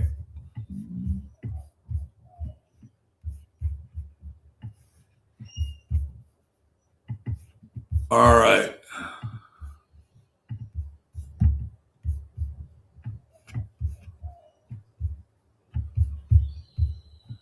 Here we go. Are you guys digging this? Are you having fun with this? I hope you're having fun. All right, so this is, let me zoom in. This is when they become a label. So we saw when they opened the studio, but here we go. Aquarius again. Right? 11 degrees Aquarius. So Aquarius is all over. Elvis, his release. I mean, you can see it, right? You can see where all this is going. And this is really the Sun-Pluto opposition. This is, let's use 8 a.m., open the doors. If we wanted to, we could do it earlier, put the sun on the ascendant. Now, this chart is a bit more complex, obviously, than the other charts. There's a lot of heavy lifting to do with the label. Getting the equipment and opening the doors is easy. Starting the label, that's the hard part. But on that day, the moon was in Aries at 26 degrees. Jupiter was also in Aries, so they're kind of ready to go, right? They're ready to deal with any obstacles. Bring it on. What I find fascinating is that the nodes have just changed. And the nodes went from Aquarius. Well, let me see here.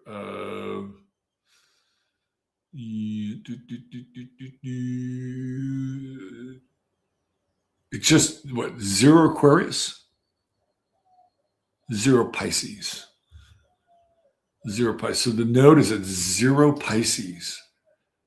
That's really interesting. Well, the sun is in Aquarius, so we've got our Aquarian fix. No problem there. But the true node is about to move into Aquarius. So in this regard, it's the last degree of Pisces, even though it's the first degree. It's a really interesting degree because it represents a type of wholeness, right? It's sort of like the stillness of the universe before the Big Bang. If the big, and I'm just using the Big Bang as a metaphor. It is the calm before the electrical storm, which is about to take place, which will take place with the production of the records that come through Sun Records. Mars is in Scorpio. That's staying power, right? And in some ways, it brings kind of a sex appeal, an inherent sex appeal to the operation itself. And clearly didn't hurt Elvis, although I think Elvis had his own sex appeal. It's interesting, this Venus Chiron conjunction.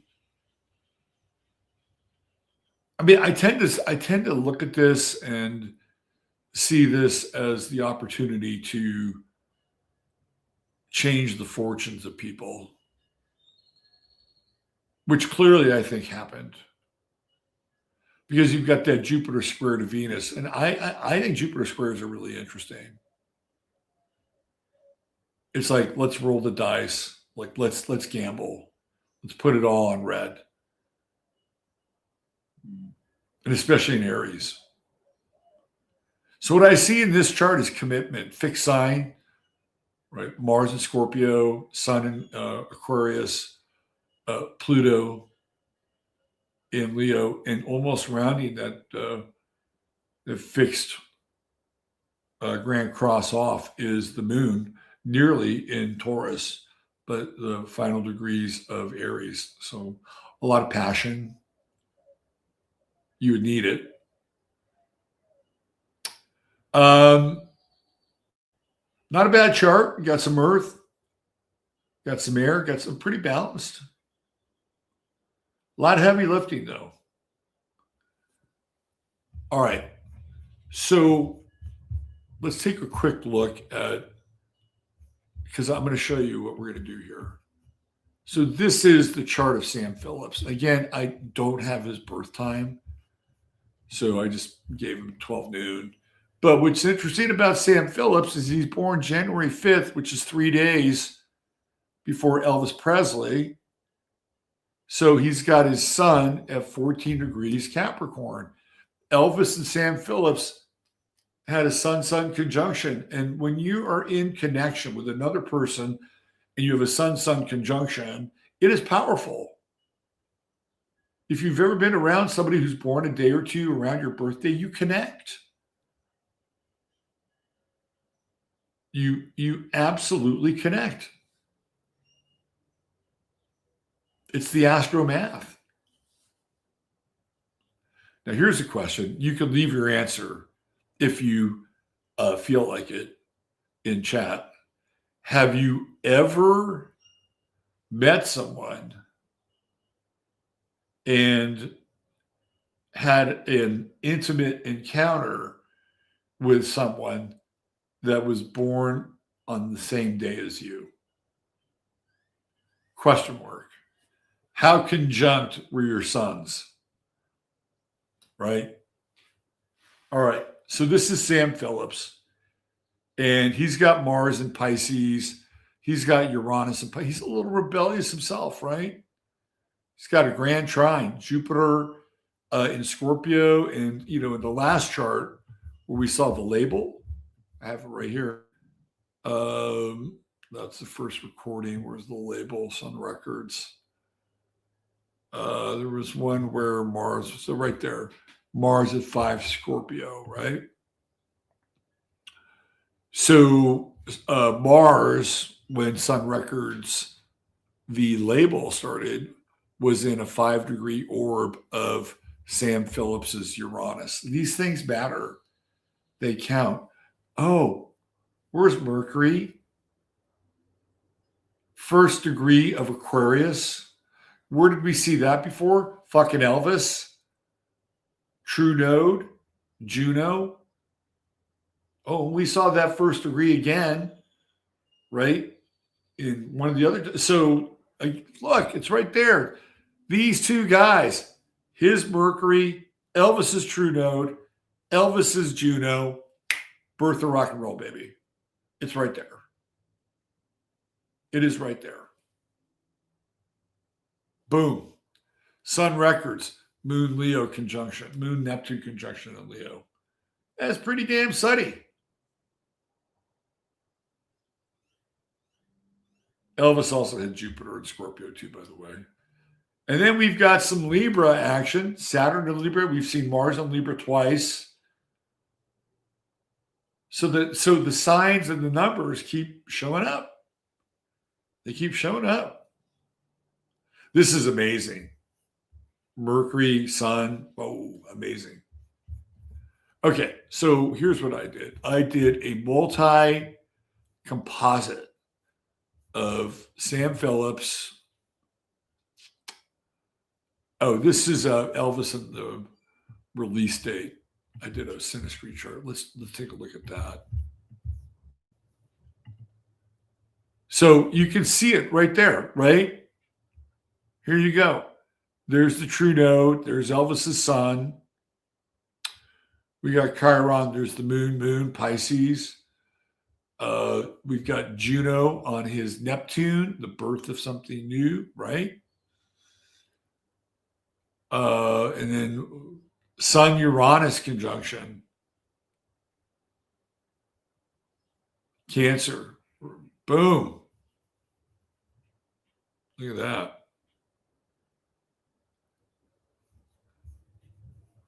Very interesting. Okay.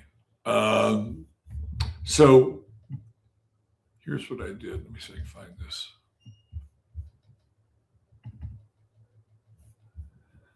Okay, we got Sam Phillips. Now, I keep in mind, I didn't have Sam Phillips's birth time, but I think this would be somewhat representative. You can find this thing.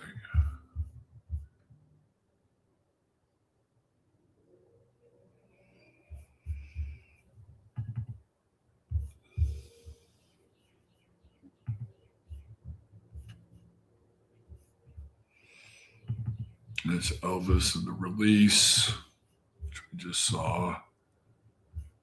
There's Elvis's chart, which we just saw. Sam Phillips's chart, which we just saw. All right, I'm going to have to freehand this. Give me 1 second.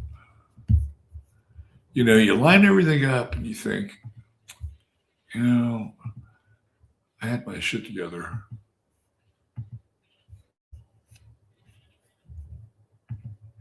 Hold on.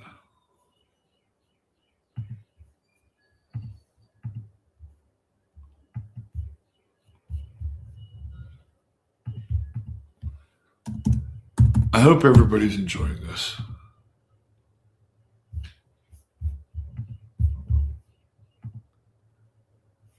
All right, so why don't we do this? We're going to keep it, we'll do it simple for now. We're going to go with Elvis. And we're going to put Elvis on the inside of the wheel. So we can anchor Elvis. And then we're going to put Sam Phillips on the outside of the wheel. So let me just see if I can find Elvis again. There we go. There's Elvis. And we're going to do synastry. And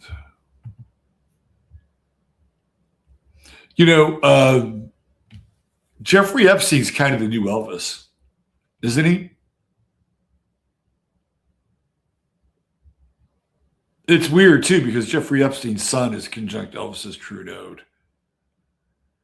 And why do I say that? Because Everybody saw Elvis after Elvis passed away. And how many Jeffrey Epstein sightings have we had? A lot.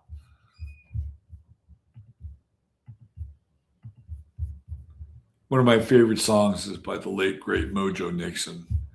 Elvis is Everywhere. Love that song. Okay. So I think we got it. Let's put this thing together. Yeah. All right. So I'm going to do a quick share here just for the screen.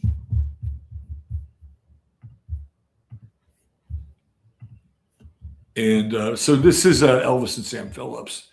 And you can see how connected they are, right? With the Sun-Sun conjunction. Sam Phillips is Mercury at 1 degree, conjuncting his true node, conjuncting Juno. So you can get a visual, right? That is connection right there. And then here we got Sam Phillips's Vesta on Elvis's Neptune. Sam Phillips's true node in a conjunction with Elvis's midheaven, right? So he's providing a service for Elvis to become famous. And look at that. Well, we can't really go with the Vesta vertex because we don't know his time. It's still interesting. And then what else do we have here? I guess we could play with Uranus, but to me, really the sweet spot of this chart and the two of them, Jupiter, Scorpio, and this Mercury at 1 Aquarius, Juno at 1 Aquarius, and the true node at 1 Aquarius. That's the money shot right there.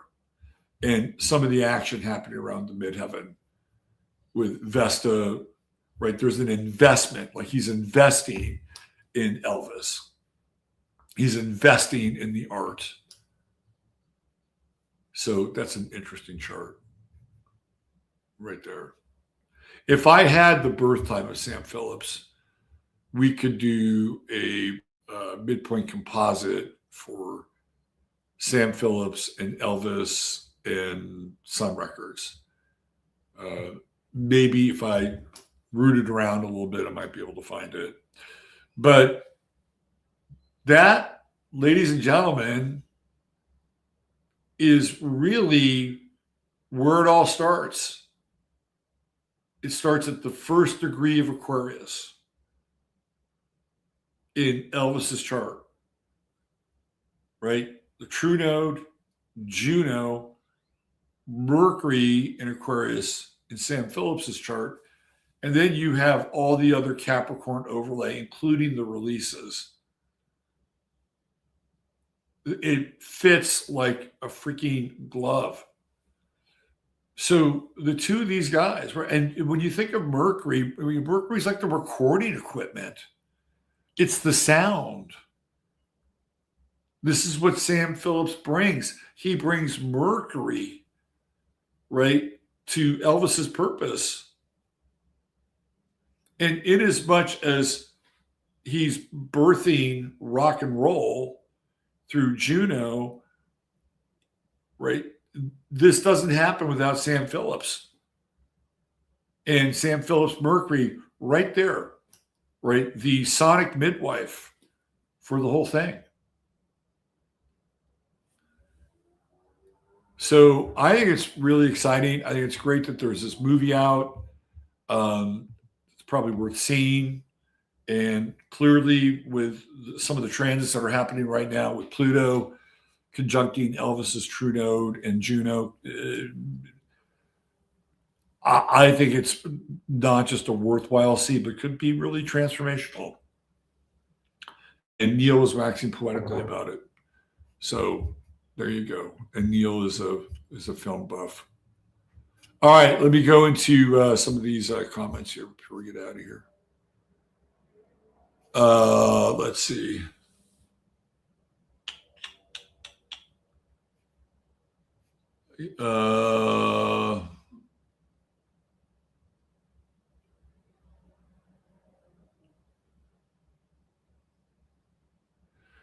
Sag Rising does expand on truth. Yeah, I think so.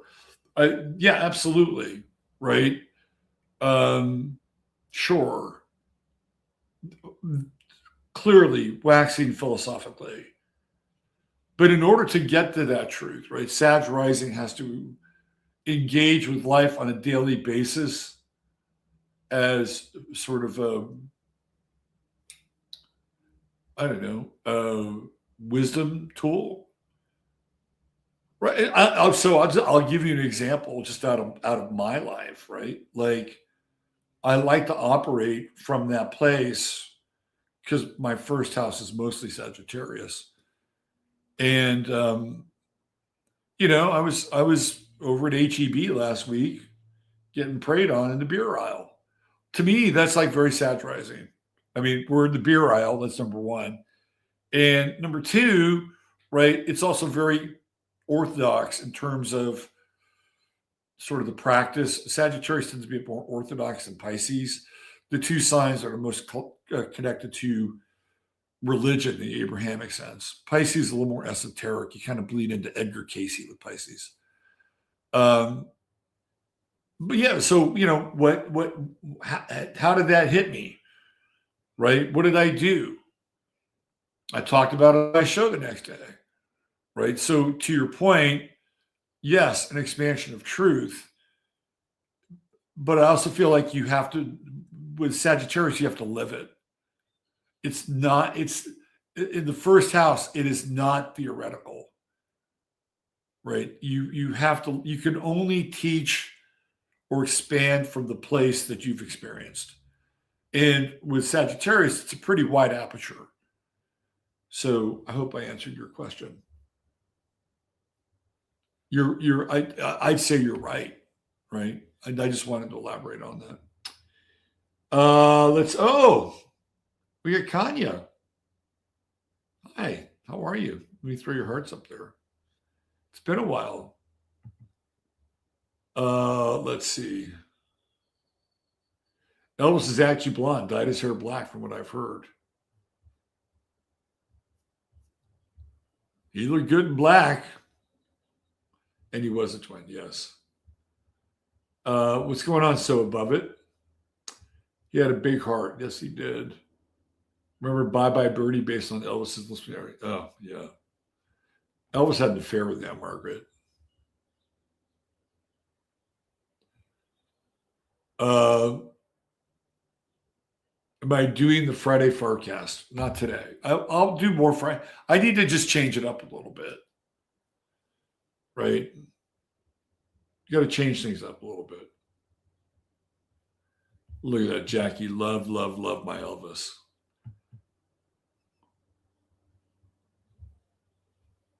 Let's see. There's love for Gaia. What's going on?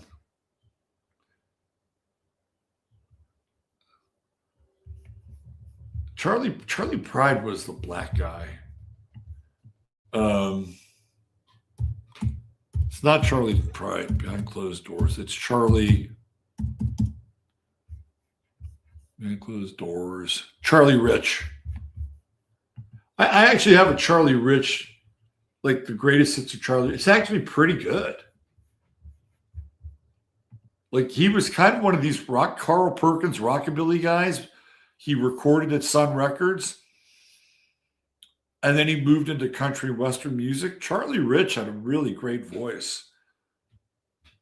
Love Bill Haley in the comments. Let's see. The day the music died was the sacrifice made for the Beatles. I would agree with that.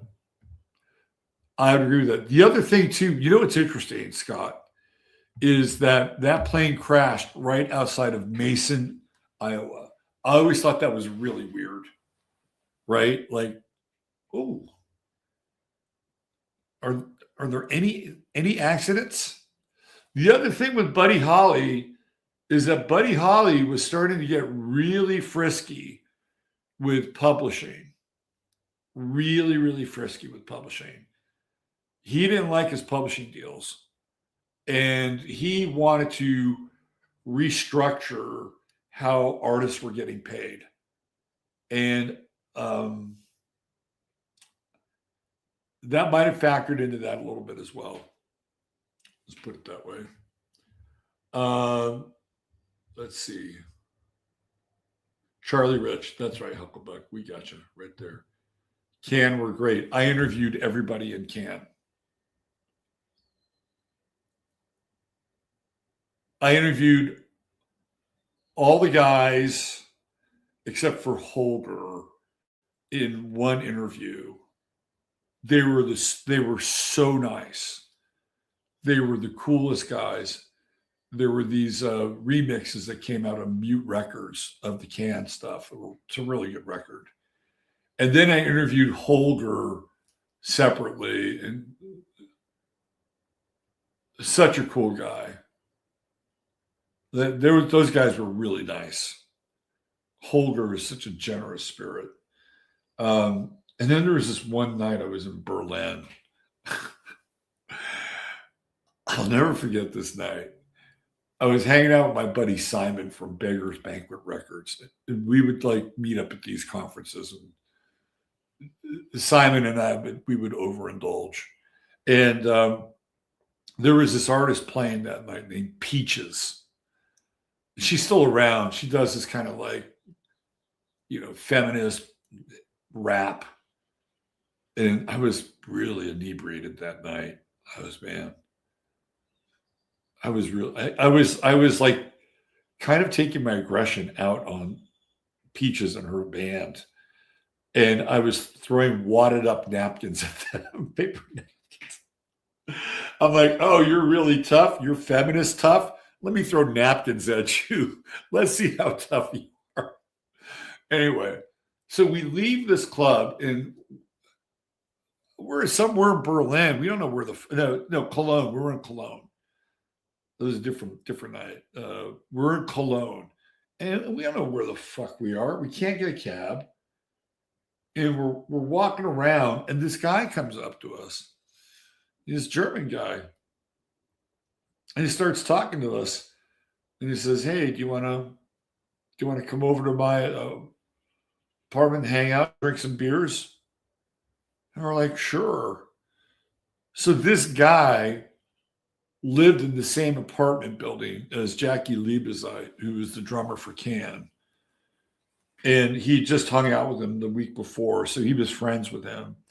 And it was an interesting, like, apartment space. There were all these artists that lived there. And they had, like, drums and recording equipment and all this shit, right? And it was kind of on, like, a canal. And, man, we got shit-faced at this place. And then we started to break out these, drums and bells, and we just started jamming on all these rhythm instruments. And we did that till about 3 a.m. It was like, how did we get here? You see, that's a Sag Rising moment. Hanging out in a foreign country, yeah, sure, we'll go over and drink some beer with you. And we're there till 3 a.m, getting drunk and banging on drums. He was going to teach the DEA Kung Fu. I don't know about Elvis's martial arts skills. He loved law enforcement. He had Mars in the 10th house. Absolutely. Trump would have let him. He used to go to the White House a lot? James Brown. James Brown loved Richard Nixon. He loved him. And then on one of the calls, Richard Nixon was like, hey, is there any way we can cut back on the James Brown biscuits? That's funny. H.M. Grant, he would go to the Self-Realization Temple by San Diego. So did I. Loved that place. Yes, Miguel Connor recently wrote a book, The Occult Elvis. Yeah, I think he was listening. He was working on that. Let's see. Saturn Moon conjunction. The moon is in Pisces. Yeah, it's an odd conjunction, right? I've heard he faked his death and became his man. They're like, do you know where I was on the day Elvis died, theoretically? Yeah, I've heard he faked his death too. That's where the Elvis was everywhere thing came up. I was on my way to a Kiss concert the day Elvis died, and it was at the Cow Palace, and it was the Love Gun tour, and the opening band completely blew Kiss away. That when it was like I was kind of out of my Kiss phase. Like I actually saw Kiss alive on that tour, and that was fucking amazing. That was an amazing. Bob Seger opened for Kiss, and Bob Seger was better than Kiss. I was 14 years old. But on that Love Gun tour, the opening band was Cheap Trick, and I was like, those guys are fucking rock. And then Kiss came on. I'm like, can we get Cheap Trick back on there again? Don't forget to like your thank you, United Cups. Astrology is magical. I feel people bad for astrology is, man. Yep. I've heard the rooster is mercurial in some circles. Interesting. Let's check it out. So in the Chinese system, the rooster is Virgo. So if you're born you're the rooster, you are running some Virgo energy. Vigilance and protection, dawn and new beginnings. The Christian symbol of the rooster is repentance, linked to St. Peter's denial of Jesus. Roosters are frequently placed on church weather vanes. In the Chinese zodiac, the rooster represents honesty, energy, and good fortune, often associated with note 7, masculinity and bravery. See, I would think of rooster as Mars. That's what I would think of rooster, Mars, because it's the masculinity, right?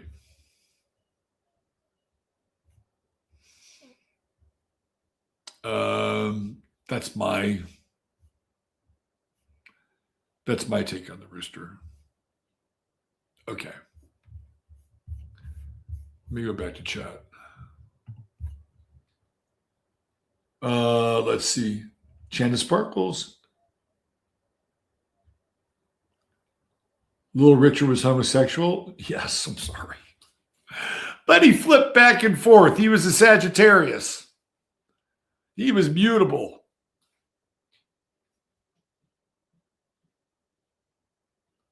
He was mutable. Because there were times, he got kids. There be times he was, lipstick killer, and other times, he was Little Richard or Richard Pennyman, depending on Elton. Oh, Elton's fucking queer as a $3 bill. Next, you tell me Liberace. Scott, you're being funny. Liberace was one of Trump's mentors. Can you tell?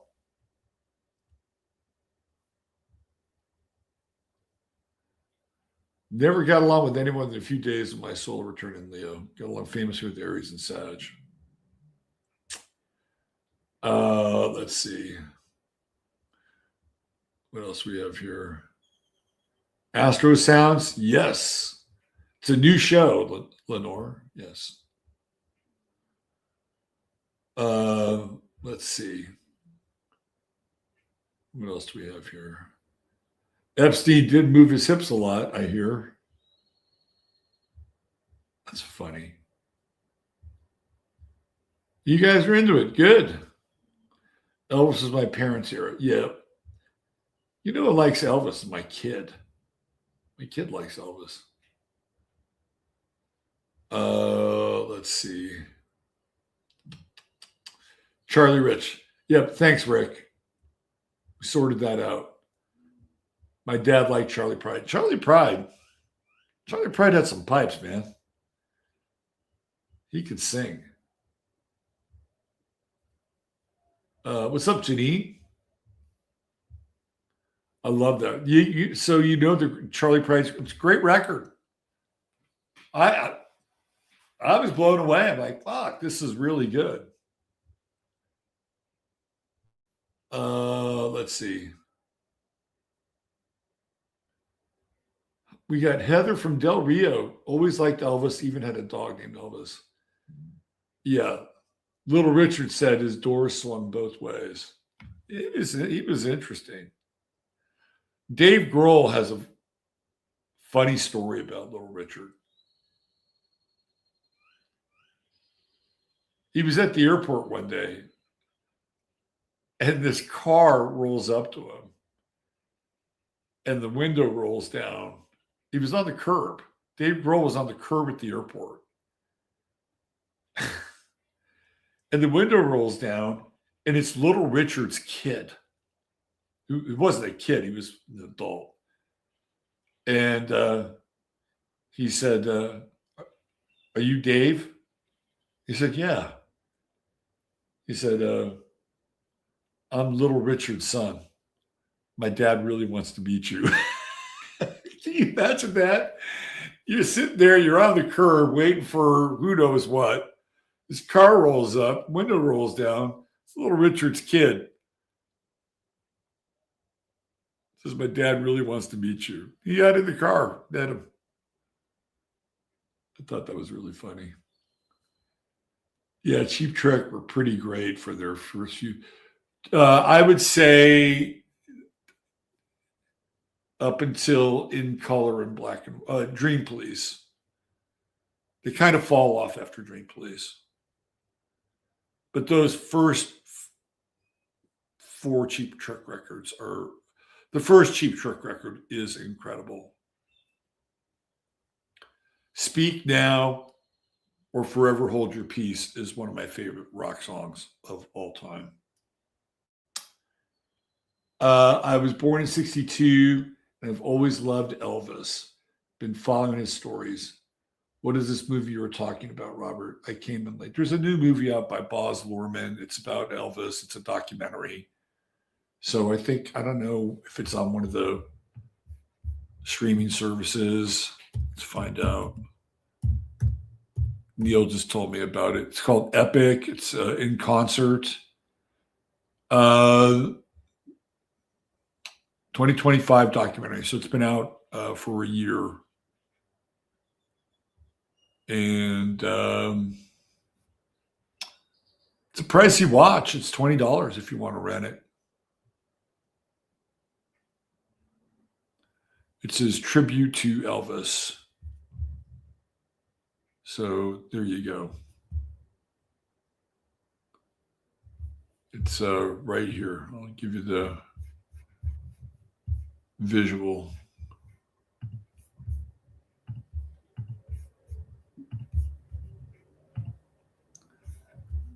So there it is.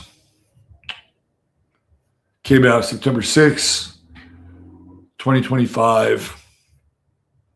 So it's been out for a while. And I'm sure if you look around, you can figure out where you can watch it.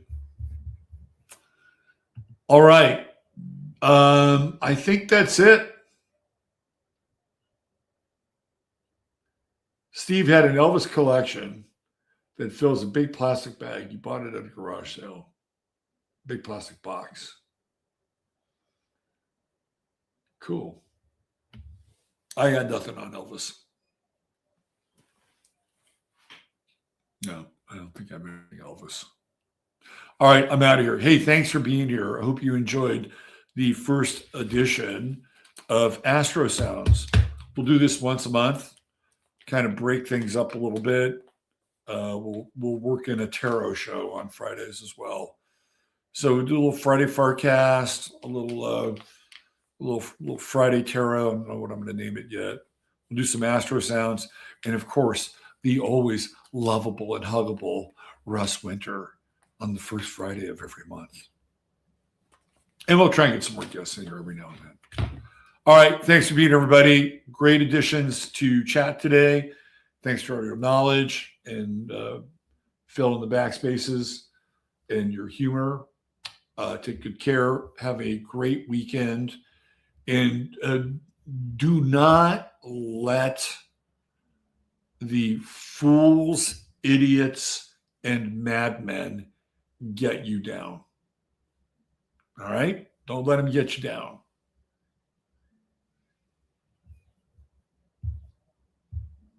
That's all I got to say about that. Bye for now.